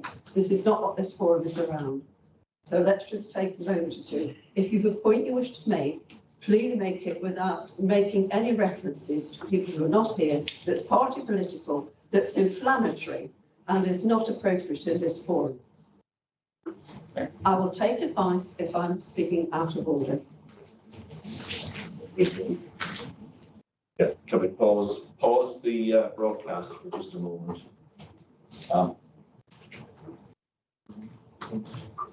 We've paused. I think we've got at least 2 mics on.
We are not broadcasting, so if you care through the chair to ask your question. Thank you. Could I ask you, Commissioner, if you will ensure that the police will enforce laws against hatred and hate crimes? And also, could you also say whether the police are prepared for supporting other forces with so much of this right-wing hatred being promoted around the country and demonstrations? We've had quite a few in Nottinghamshire, and I want to know that we're ready to stand up to it. Thank you. Thanks for the question. It is very topical at the moment. I'm aware that there are lots of tensions in our communities at the moment. As a police and crime commissioner, my job is to make sure that everybody is safe and that there is, I hold the Chief Constable to account to make sure that law and order is upheld in our beautiful county of Nottinghamshire. And I would expect that to happen. In the event that a crime was committed, I would expect the police to do their job. That's my answer on that one. Thank you, Councillor. Thank you. Moving on then to Councillor Jenkins, then we've got Councillor Wright, Mayor Abrahams and Councillor Shepherd. Okay, I'll try and make mine brief. In terms of the White Ribbon event on the 25th of the 11th, so we spent quite a lot of time talking about partnership working. Have we considered how we're going to work with other councils, those that took to it, to do this partnership working that we're sort of talking about? Or probably not. But let's just get clarity on that. The other thing is, in terms of the Streets of People and the Ice and Green, I wasn't going to come to one with the Nottinghamshire Council. I didn't know about that. But in terms of the high visibility Streets of People, what is the outcome from this? Because although we deal with the work, we work with partners, you've got waste there, you've got CPOs there, you've got this. But what is the outcome of it? Because when we do Streets of People in the council, we then do the outcome newsletter so the residents then get to see it. So what is the outcome from, joint initiative partnership working? And the final question is, how does that all feed into the NCSP, which I'm sure we all sort of sit on one form or another now in different councils? Yeah, those sort of things. But I'm looking for the measurable outcomes of these things, because otherwise we're just there. Yeah, I'll defer to Angela to speak. Right, thank you, Councillor Jenkins. In terms of the White Ribbon campaign, we're not the only one who's accredited. You've got Broxtowe who are accredited. There'll be a lot of publicity out there of people celebrating White Ribbon campaign on the 25th. So it'd be good to find out who's doing what, because from the 25th, there's 60 days activism and everyone's doing something different. I understand last year you guys joined in with, Women's Aid when it was lighting the council house orange. So it'd be good to find out what's going on in the city, because there'll be a lot in the city and the county. We have no plans at the moment how we're going to be doing it, but once we do, it will be publicised. In terms of the day of action for House and Green on Green Term, I was present on that day, and with that, we had ASDA involved, we had the voluntary sector involved from Framework, and we had City Council, Sam Cave, Tom Links involved, we had the police involved and ourselves, and we had immediate justice. We spoke, we had a pre-meeting prior to going out, and Framework Housing was really pleased that they said nobody's ever contacted them before to come out in House and Green, because they can identify the service users what they are supporting. I just need to finish. With ASDA, they have a cabin outside. They were looking at that cabin is offered to every organisation, as well as the police was there on the day. So we looked at all the things that needed to be done, and we're going to come back in 3 months' time. The cabin outside, as those been offered to every organisation, both statutory and the voluntary sector as well. How do they want to use it? How can they benefit from it as well? And then look at how we can regularly meet. And we've agreed to review that in 3 months' time. But it was really, really positive. All partners there were really eager and positive to work together. And it was an absolutely really good day. And then we had Take One there, who put on some entertainment as well. So it's about collaboration, what we've been all talking about today.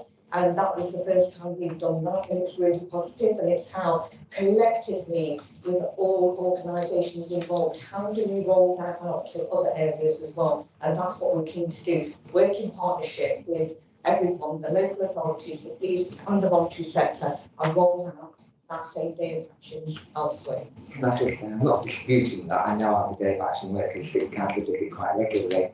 What they then do is send out an outcome of that event. So all I'm asking is, what was the outcome of that day? Well, the person who was taking the lead on the next event was from the City Council, Sam Kane.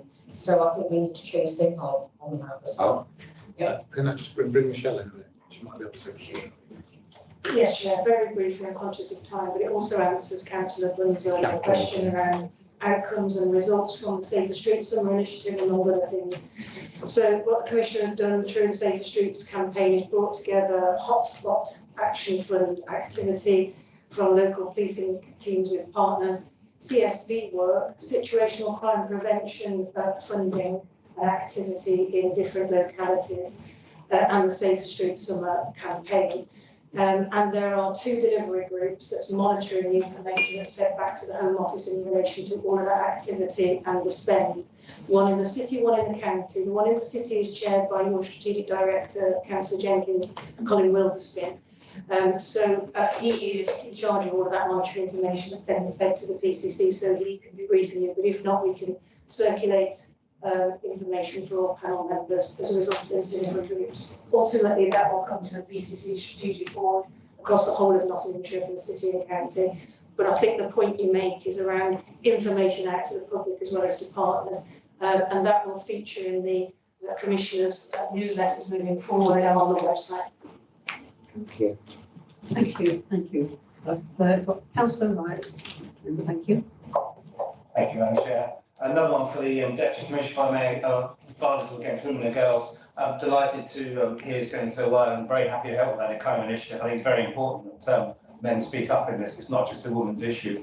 May I ask, data recording, which is so important in any form of change process, how is the data for the violence against women and girls recorded? In brief, I'm asking, is it recorded in alliance with the Supreme Court ruling, so we've got accurate male-female data, or is it done along the lines of gender and self-identity, which again can lead to a very false picture? The data is recorded by the force, but just to say, sometimes before I pass you over to Dan, is that we're encouraging people to report violence against women and girls. And obviously some people don't report it, but with raising awareness around violence against women and girls, we have sometimes have an increase of data, and that just shows, it's biblical that if people actually come involved and reporting it, but Dan, over to you on the data. So currently, yes, it is sort of recorded male, female. I think that there are also opportunities within the data to capture self-described gender. The implications of the Supreme Court ruling are still being sort of worked through with the force. There's a whole range of not just sort of linked to crime recording, but linked to our custody estate, sort of the facilities within the force estate and so on. So there is a programme of work ongoing at the moment that's looking at that in the round. So we can share further details as that develops, but it's still sort of fairly recent really in terms of the National Police Chief Council's guidance that are issued and the implementation of that. Thank you. Thank you, Melanie. Thank you. I'll start by saying congratulations for getting out of the engaged status in really incredibly quick time. My comments are around we've been talking about perception and partnership and all things like that, but I think it's way we present information in the report that has been mentioned on quite a few occasions. So just using a few examples, great news that 300,000 on the Safer Nottingham Together, but as you stated before, because Safer Streets disappeared from the government, most places have got 50% less funding. So it's that difference between, you know, it's not, it helps set out the challenge by putting the real information there, whereas the perception from the report gives that, oh, you know, we've got fantastic funding. And what I can see is we're trying really hard in lots of different funding areas to substitute and replace the lack of funding. But so I think it's really important to give out that picture, because we'll get all these cynical questions about the funding. But then it's about the outputs. So when we talk about partnership working, we've got the government missions around creating strong communities. We've got MCA doing a community fund. We've got Plan for Neighbourhoods, and the partnership working is how do we bring it together so we add value and we're not doing things, you know, bit here, bit there. It's all about sustainability. So I know it's not an easy answer, but even on the white ribbon, you know, how do we bring it together in the reporting so everybody can see what's happening across, and then we can highlight best practice and then spread that to the other areas. So that's that part. On the point around neighbourhood policing, and we talked about the forces being stretched because of these different demonstrations and things that are going on. So that's the question for me, is how because the feedback I'm getting is that because of response, our neighbourhood policing teams are being pulled in other directions. And I know that's really difficult, but we need to make that point, because it's resourcing at the end of the day. It's no use having a neighbourhood policing policy. I can't see these demonstrations going away anytime soon, so it becomes a real resourcing issue, because one's going to make the other one fail. I'll leave it at that. I'll just respond in terms of neighbourhoods and the resource of neighbourhoods. As it stands at the moment, there are, my understanding is there are 2 officers from neighbourhoods who are picking up response jobs, not out of neighbourhoods, they're in neighbourhoods, but they're picking up what they would call response jobs, but they are doing it in their area in a local capacity. So the reality is are they really being pulled out of response? Probably not quite, but this is only a temporary arrangement until the end of September.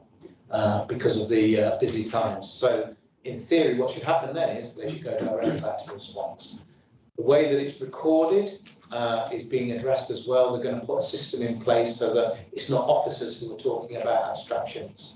They're going to talk about, they're going to get an independent party who are going to be able to do that. So we'll have a better idea of, if the force are saying that you're neighbourhoods, then you are neighbourhoods, rather than a police officer assessing whether or not he's doing a response job or a neighbourhood job.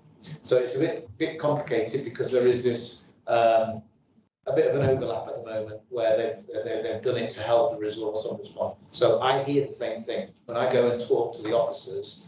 Part of me walking around is so I can go and talk to the officers, and one of the questions I ask is always, well, how's response and how's neighbourhoods going in? Well, guess what? This, and this. So they're quite open about it. And I've challenged or I've spoken to the chief around it, and he's explained it to me that it's a temporary arrangement until the end of September. So, on that subtlety, if they're actually within the neighbourhoods, but they're being pulled across to do antisocial behaviour as a result of the asylum protests or whatever, then they're not really doing the true neighbourhood job, which is interacting with the community. I'll come to you on that as well. So in terms of the force, and what it's really what you're talking about is what I call mutual aid, which is where the force have to go to another force and help and support. yes, that is happening. It hasn't happened where we have had to send our fullest complement that we can send. So we've been quite fortunate in that. However, moving forward, there are certainly going to be times where that is going to have to happen, I suspect. Some of those officers will be on response because they are what they call PSU trained. And of course, we're talking very operational now, but I'm just trying to give you a picture of what that kind of looks like and feels like. So the reality is it will have an impact. I'm not going to deny that. I'm not going to say to you that it won't. But hopefully that impact will be mitigated against with sort of reassurances from the chief that we can actually take that and work around it in some way, shape or form. Thank you. You must come back. You didn't answer the first part of the question. Sorry, but it was about the coordination of all the different initiatives. I use the community fund for a start. So for me, the data is important. Which organisations have got what money, where and when in place. So when I look what we're doing in our area, or other people look in their areas, they can say, oh, we can join up. We're doing this over here, so we can, join it together and add value. Yeah, and I think what we need to do is we need to show you exactly who's funding what that's called. I understand the issue around safer streets because really it was previous administration's title, but this administration decided to go with it, and it's confused a little bit of the logics of actually what are we funding and not funding, because when Safer Streets in the previous administration was funded, this is not funded. So I understand there's a lot of confusion. What we need to do is make it clearer for you so that you can understand what pots of money are funding what parts of it in order to reach best practice across the board here. Yeah, and the granular detail in the communities. Yeah. So we can identify. Yeah. Okay, thank you. No problem. I'll get that supplied. Thank you. I think we've coming to the last couple of questioners. We've got Councillor Shepherd and then Councillor Buck. Thank you. Thank you. Gary, my question relates to mobile custody suite idea. I wrote to you about this back in February.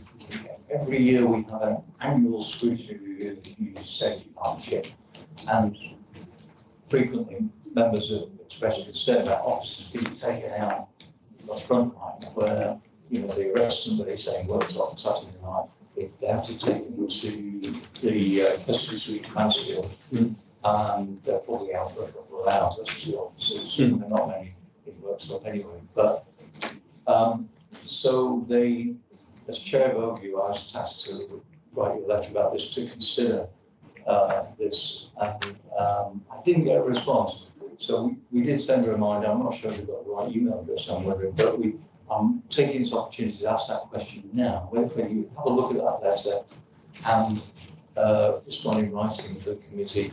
Also tell us now what you think about that idea to support the rural areas like that's a lot. Yeah. Yeah. It's not a new idea.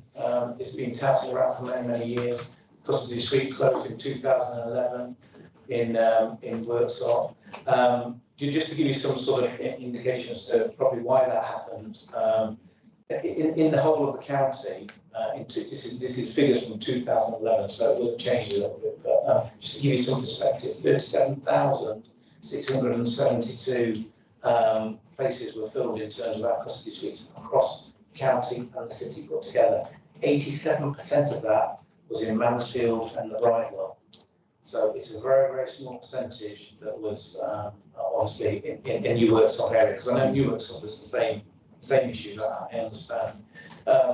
And therefore, obviously, the decision was made that it wasn't a resourceful thing. The other thing to bear in mind as well, I know you talk about mobile custody suite, but in order to have a custody suite, we need 8 sergeants and 8 detention officers to make it legally viable.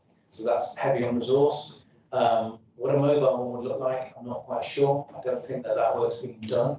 But what I will do is I'll take it away, I'll have a look at it, come back with some facts and figures and see if it's a viable option for us to look into. I'm open to ideas and making things better if we can. I'm certainly not going to promise that that can happen, but I'm more than happy to have a look at that and make sure that you get a response. Thank you. You're welcome.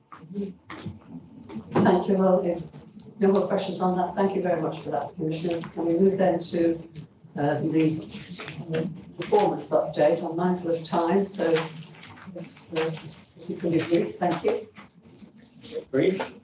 So in fact, what we're reporting here as part of the paper is a very similar performance outlook that was reported in July. 10 of the 12 KPIs are on track, or within 5% of the expected performance position, to the trajectory that we're looking at to the end of March 2028. It's the public confidence measures that are still the area of concern for us. So that's visibility, overall public confidence, and most notably the public perception that the police are tackling the issues of local concern, which is now falling 5.2% short of the ambition, although we have seen a marginal improvement in the latest quarter. But it's nowhere near the equivalent to the level of energy that we've seen put into the neighbourhood policing work and the reconfiguration and the multi-agency problem-solving meetings that we know are addressing issues of local concern. I think we've already touched on earlier in the meeting the fact that the disparity between those that actually contact the police in terms of satisfaction and that general public perception, that wider public perception. So the Police and Crime Survey is actually it's a global perception survey, and over 75% of those that respond have had no contact with the police. So this is the challenge really. It's kind of embedding that, driving that confidence among those that haven't had reason to contact the police but might tomorrow ultimately. So they're the key areas for improvement from our perspective, but you'll see in the paper that there is much to celebrate in terms of the areas of strong performance. So maintaining one of the strongest positive outcome rates in the country, the work that's been taken forward around repeat and prolific offenders, 25% reduction in first-time entrants that we're now reporting to the end of June. And again, we've touched upon the factors that are driving that, both the work in schools, the child-first approach, the improvement in child-centric diversion strategies and deferred prosecutions and so on, and investigation quality, which has risen markedly post-Captions, and has been reflected in some of the outcomes that we're seeing, both reductions in cases where no suspect is identified and reductions in crimes that are closed due to evidential difficulties. So we've seen some real tangible improvements there. I think we've mentioned the out-of-court resolutions earlier on in the session. I will just also highlight the sort of escalated level of concern about drug use and dealing. That does appear to be an escalating issue of concern for communities. It may in part have been driven by some of the more proactive policing activity that's taking place in some areas. Although it's not highlighted as part of the report, but just sort of responding to the issue that's raised earlier around road safety by Councillor Inglis. So you will notice on page, I think it's page 50, well, I'm not sure actually, in the performance report, there we go, page 85, we are monitoring the indicators around speeding as an issue of local concern and the number of people killed and seriously injured on the roads.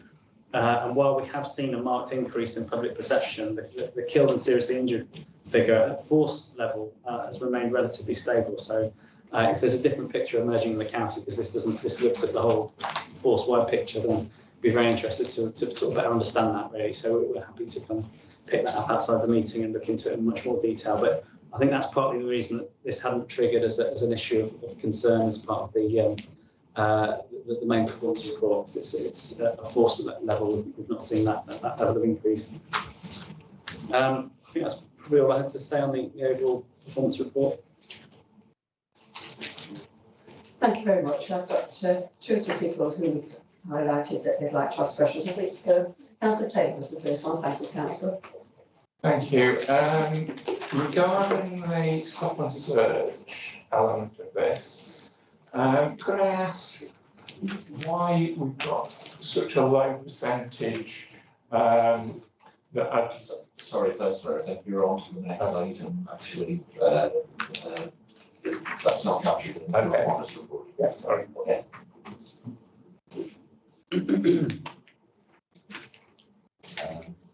We've got Councillor Shepherd next, I think. Yeah.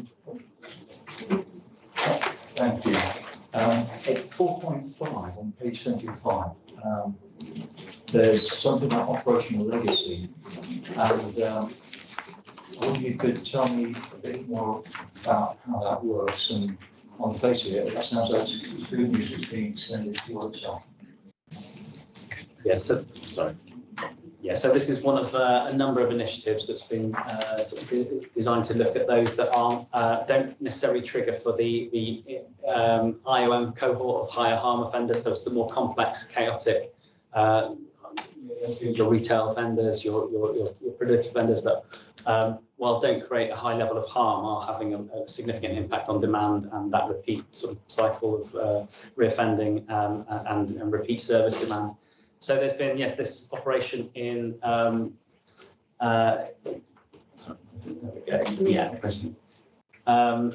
look at those 10 most chaotic offenders. It has brought in partnership, enhanced partnership working, led by the intensive offender, the IOM scheme, that's improved collaboration across substance use, housing support, and yeah, as it says in the report, that's highlighted some, that's had some significant impacts in terms of addressing the complex needs of that small 10 most chaotic offenders in the area, and we are looking at now looking at being developed and rolled out further.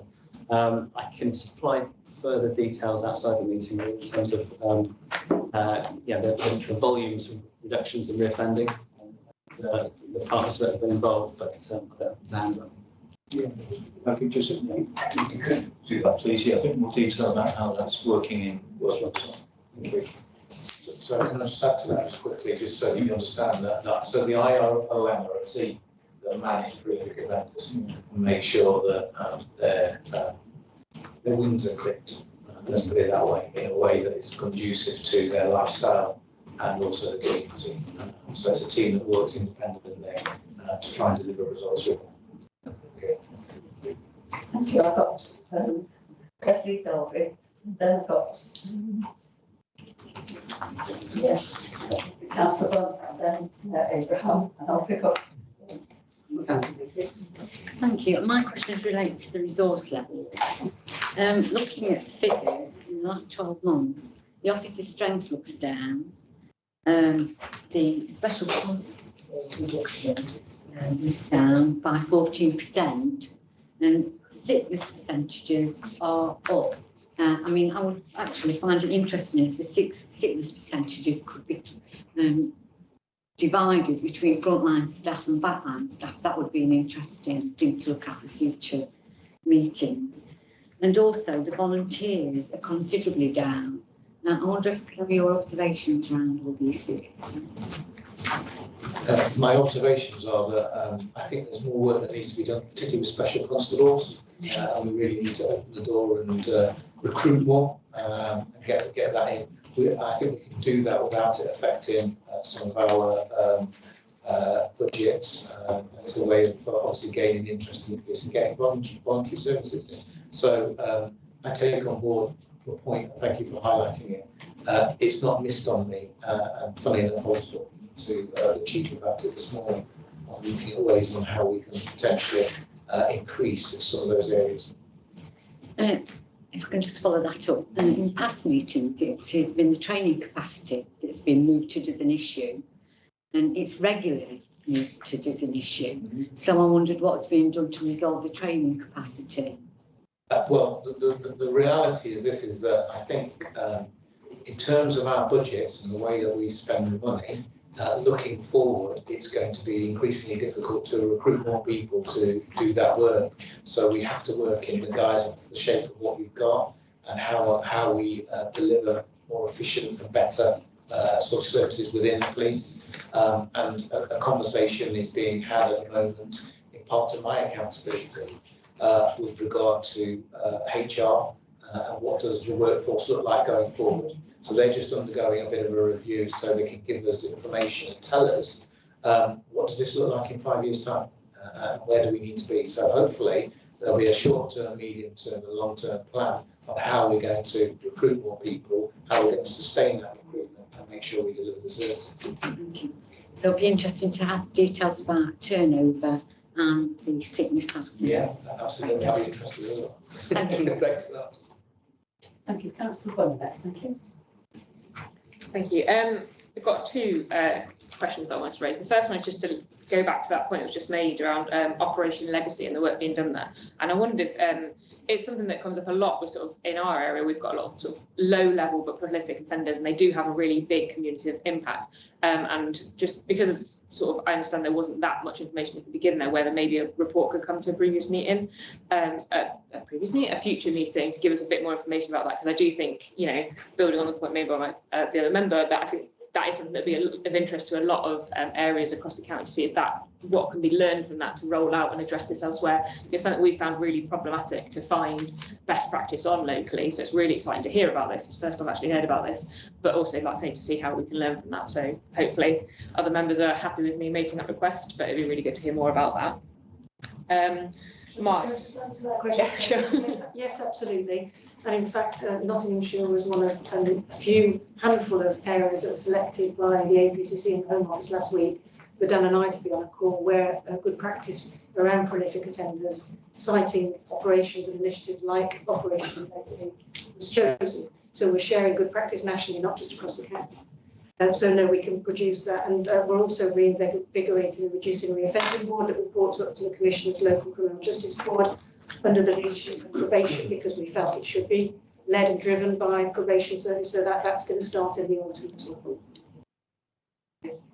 And then so my question was sort of picking up on the KPI that is around the quality of police investigation, which is one of the sort of KPIs that's improved. Actually, on the previous item, it talks about the sort of new victims portal that's being trialled in Mansfield.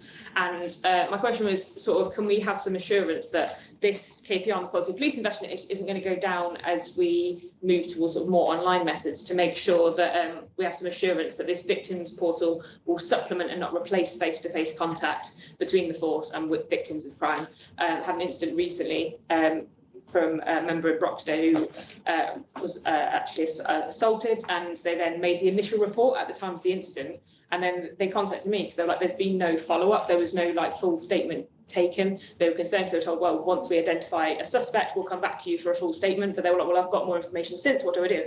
I went to them, I was like, well, just contact them proactively yourself.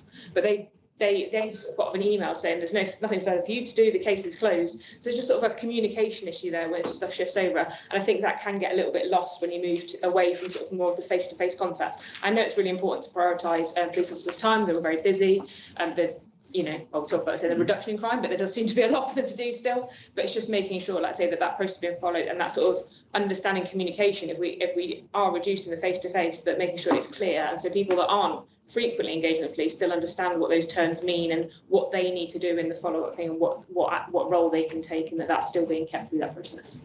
Just want some assurance on that. Thank you. Yeah, no, thanks for that. I think it's a really good and strong point. I mean, when the force was in engaged state, it was around, part of it was around their investigations. So the overarching sort of factor with that is about investigations and how do we do that, and how do we keep our victims updated. So you can rest assured that I will be holding the chief to account on all of that and making your point about face-to-face contact and the importance of that, particularly in certain areas. Thank you. Melanie comes next, please. Right, it was if you set me up there because I asked our Associate Director of Community Safety about the victims portal operation, and he said he didn't really know any information about it at all. So that's my request, whether it's a communication flow, it's a pilot in Mansfield, so I wanted to have an idea. But yeah, so can we have a briefing on how's that going, who's communicating with who, and feedback on that. The reason I actually was to offer help around the modern slavery, the 24% increase in modern slavery. So it's, again, with partnership working, we've got a selective licensing scheme in Mansfield. I think you might be familiar with it because it's in an area where we're trying to improve safety with better CCTV. But there's in targeting poor private landlords in areas where there's maybe quite a lot of houses of multiple occupation. We're uncovering quite a lot of intelligence that might relate to modern slavery, might relate to violence against women, all sorts of other things besides the original intention of improving the accommodation in private. So Phil Lord is the guy at Mansfield District Council, so I'm just kind of inviting you to communicate with them, and so we can maybe share intelligence. Thank you for that. And just to say that when we talk about partnership working, I was on a call with Claire Ward last week around modern slavery and the use of nail bars, barbers, hairdressers, houses of multiple occupancy, Deliveroo. We're going to be linking up with Claire and doing some work around some of that. But I'll be happy to furnish you with those sort of details and stuff. Plenty of them in Mansfield and everywhere else. Thank you. Thank you. I've got Councillor Mohammed and then Councillor Ellis. Thank you. Oh, I do beg your pardon, Councillor. Good. My apologies. Yes, please. Thank you very much. I'd like you all to look at page 72 about the recent crime plan performance indicators. Looking at the actual expected percentages of popularity in the public confidence in the police, or the perception of the police, or the perception of the police tackling issues of local concern, it does seem to have dropped quite a bit over the last 12 months. And I just wondered how are you going to combat that? And also, you in this paperwork it says positive outcomes for all crime is tremendous, 17.2%. What I should like to know is where's the 82.8%? Where are they? The 82.8% that aren't positive outcomes. Thank you.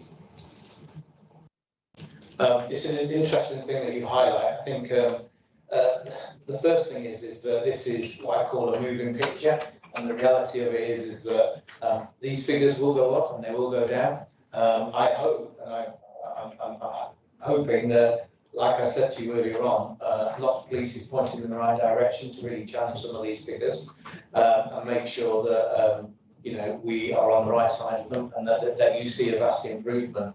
That may take time, and I'm sure it will take time. However, when we talk about sort of figures, I think 17.5%, if I'm right, Dan, I think is it compared to our local forces, isn't it?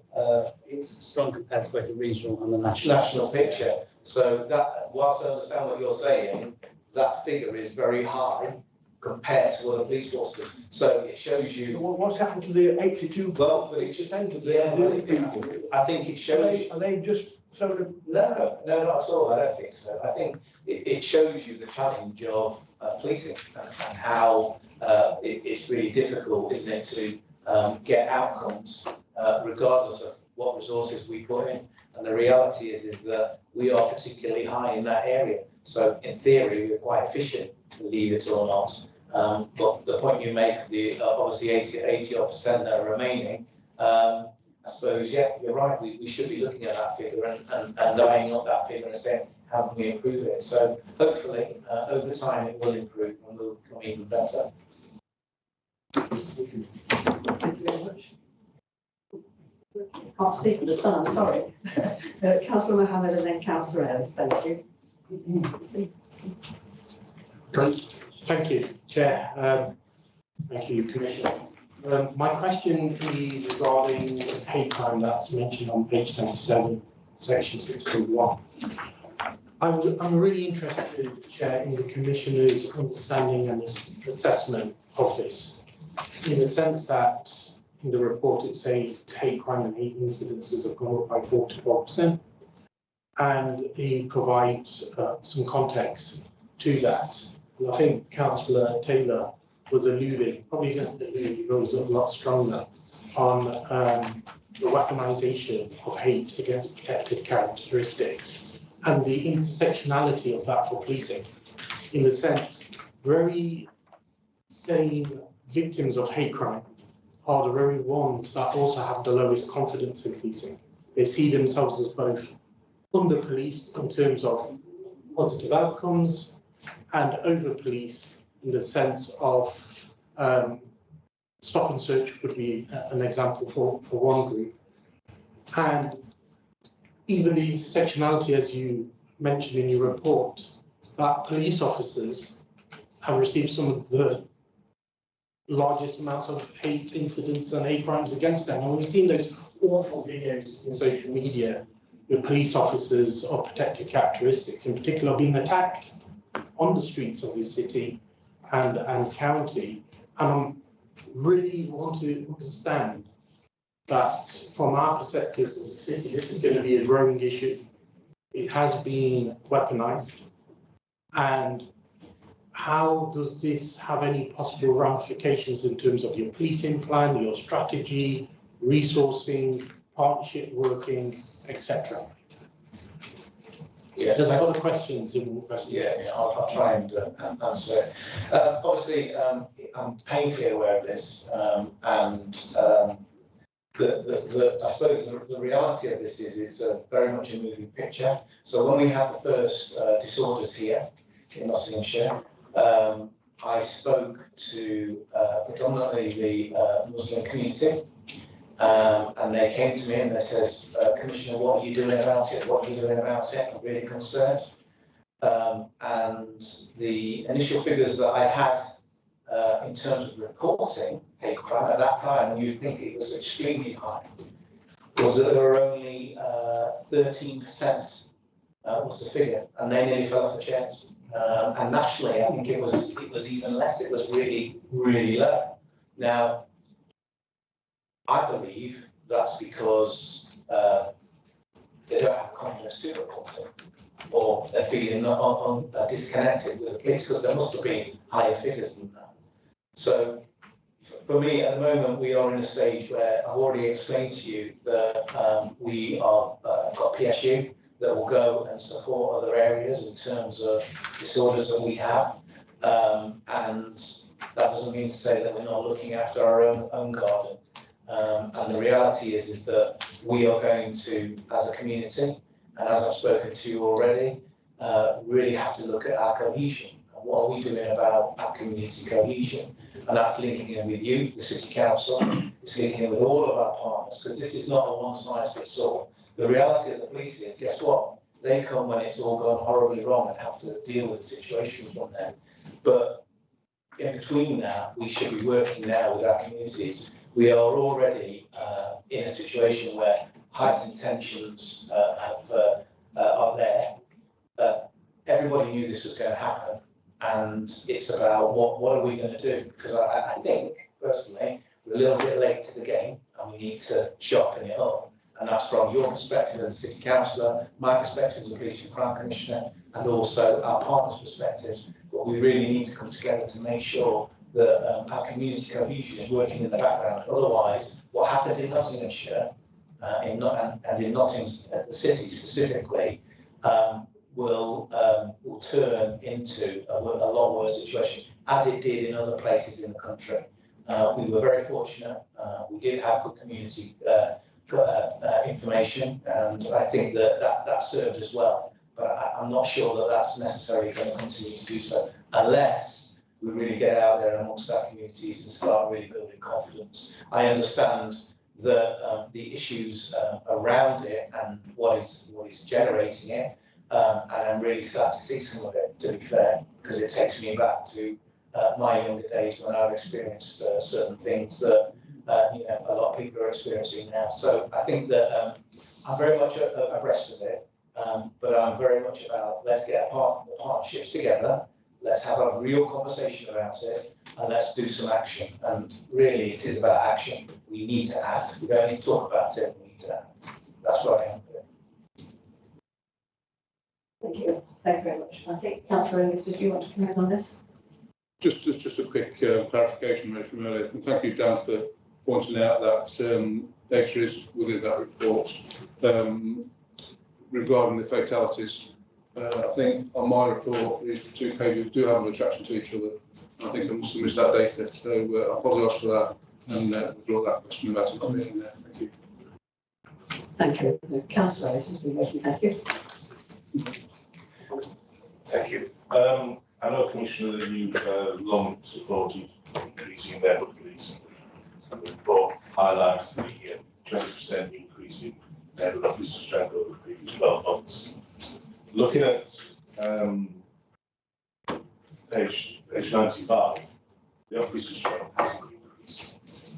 So presumably it's a question of really wanting from other functions to neighbourhood.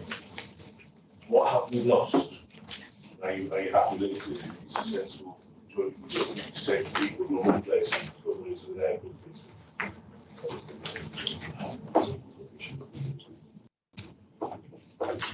Majority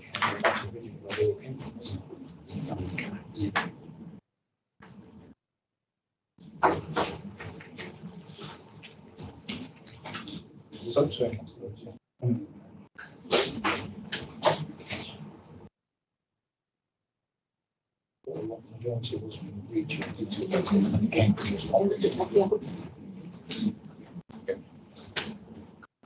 Sorry about that. I just wanted to confirm that my information is right. So initially, there was a thing called Operation Reach, if you remember. Initially, a group of officers from Operation Reach, I don't know the exact number, went over to response. The other impact as well is obviously on response, which you're hearing as we go around, the impact that it's had on response. We are fully aware of that. I've spoken to the chief about that and the concerns about making sure that we have a response service that can deliver for the public. Obviously, this is one shape and it keeps on moving. And the harsh reality is that we can't just bump our numbers up to another couple of hundred police officers to accommodate neighbourhood policing. It is the same shape of pie, just in a different shape, which you've identified. So I think really the bulk of it did come from Operation Reach. And I know that that's been discussed quite a lot in terms of that being disbanded. But I think that we're in a situation now where we've got a balance that can be managed. And going forward, I think it will start delivering the fruit that it's been promised to do so. So I understand the movement into Operation Reach, certainly the panel was keen on Operation Reach presented to us. Does that mean that neighbourhood teams are doing everything that Operation Reach did, or are there things that are not being done?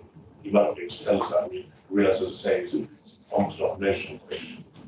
No, I think the reality is that it's quite difficult to define and tell you specifically what neighbourhood policing does and is. So if you think about Operation Reach, I think it was set up to deal with drugs and going in almost like in hotspot areas and clearing that out. The whole principle of neighbourhood policing is that it's based in the neighbourhood. It should be dealing with those issues at a more local level. So they should be picking out problems that they've got in the area, therefore mitigating the reasons to have Operation Reach. Now, in theory, that's how it should work. And obviously, I'm forever hunting to find out that it is working like that. And in some areas, it is working really well. And I think that is starting to really take root in our community. So I think that what you identify is, I suppose, the challenge of if we get away from this here, we create a problem over here. And I think at the moment, I would say there's a fair balance that neighbourhoods are doing really well. They're really embedding into their neighbourhoods. Bear in mind, we have such things as hotspot policing as well. So when we have data that says that there's a problem in a particular area, we are able to get resources together to go and target that area, albeit for a short period of time.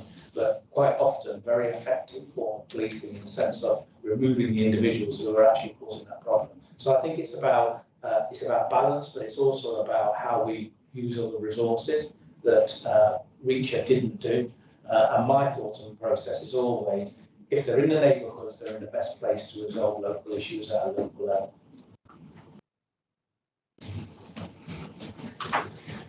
Thank you. I think that takes us to the end of that one. Thank you very much. And that moves us on to item 8, Independent Community Scrutiny Panel.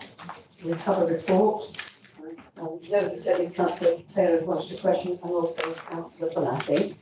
Okay, Councillor Bonatti, so if we start with Councillor Taylor, Councillor Bruns just checking, and then there's Councillor Ellis, and think to that particular paper. Thank you. On Stop and Search, it's showing that you're only gathering 60% of ethnic minority, ethnicity data. What can be done to increase that? You really need to be getting a far higher percentage, because only 60%, there's the opportunity for it to totally destroy the data. The second question is only 40%, my understanding is only 40% of people who are stopped and searched have a positive or an outcome of some offending. And how appropriate is that level? And finally, the third, on page 100, the top chart is indicating that certain sectors of the community appear to be over-targeted for stop and search. How are you going to rectify that, please?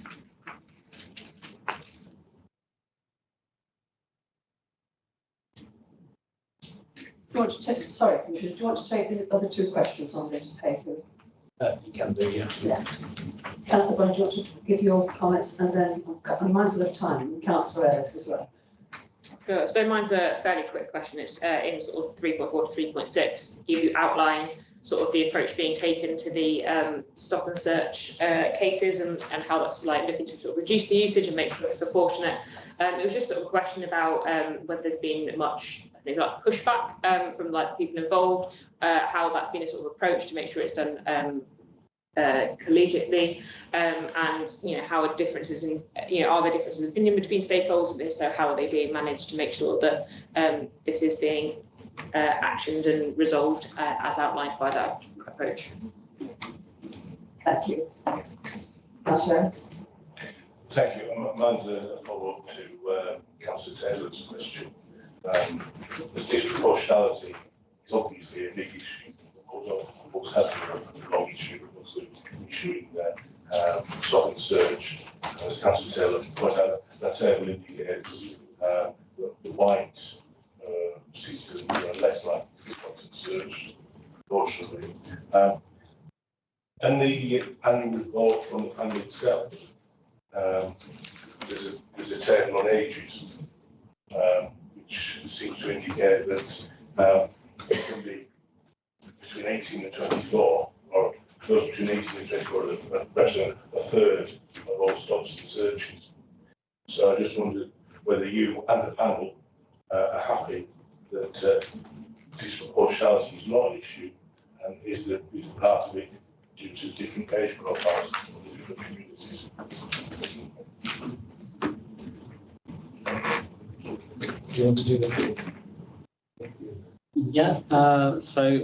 Yeah, I mean, I would say in terms of the positive outcome rate, this is something that's has been significantly improving over recent years, indicating that that alongside a reduction in the overall volume of stops, it really does indicate that they are being used in an increasingly targeted and effective manner.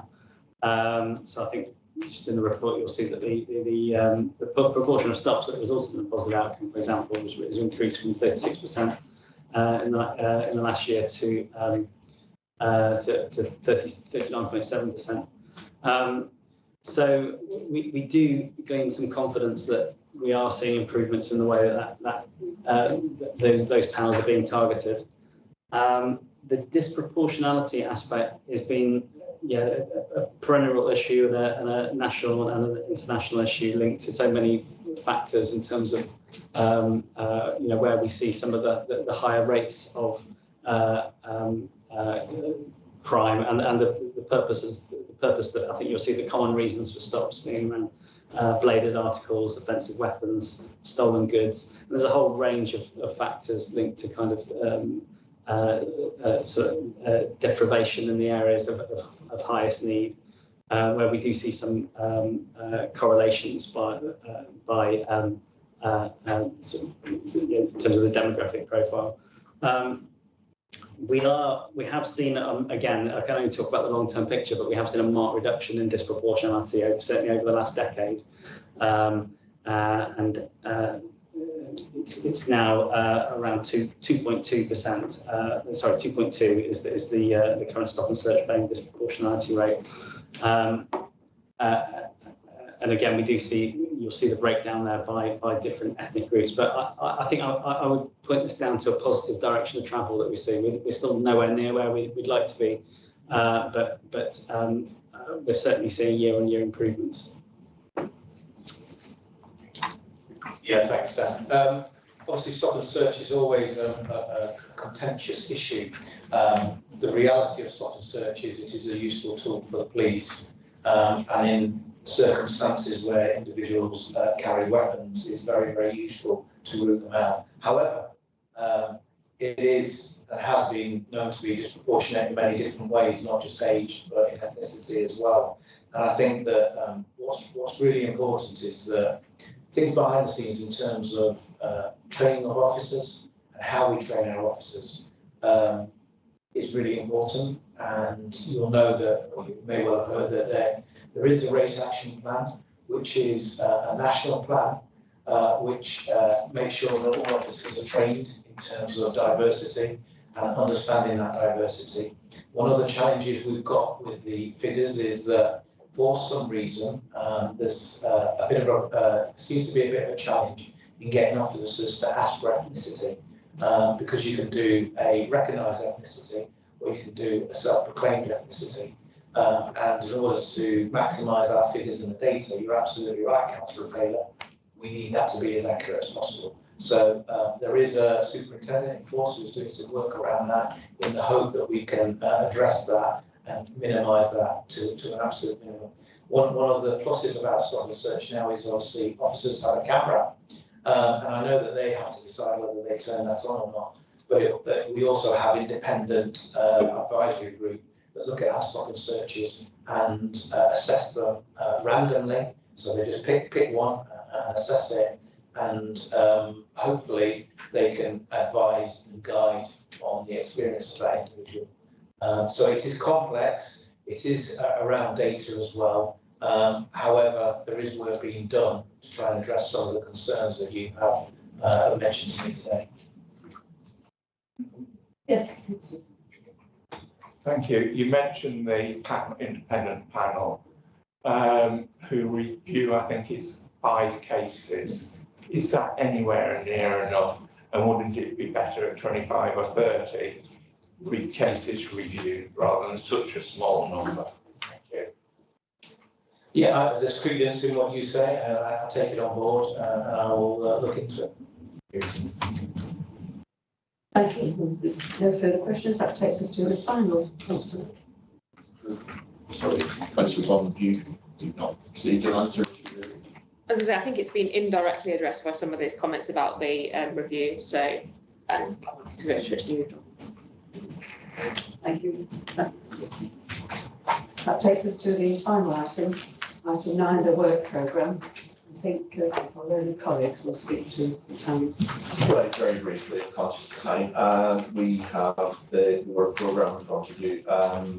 The Police and Crime Annual Report will be coming to November, and that we will be doing work on that in October to have it come to that meeting. We've got the annual update on force complaints coming to November as well. And we just, I would welcome a steer, just in respect of if we're going to have a report on operational legacy, in terms of when that might best land, to be able to give the best information to the panel. We can mark it to be scheduled now, or if you have an idea of when that might be best coming, we can make a note now. And we mustn't forget the visit to see the dog. We must see the dog. We will see the dog. Oh, yeah. If there are no questions, then we will be scheduling that most exciting visit in due course. Thank you all for your votes and your contributions to the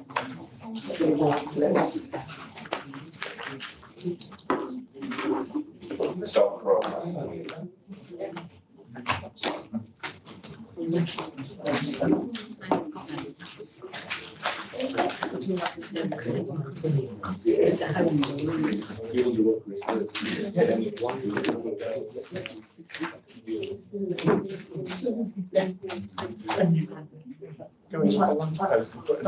It's like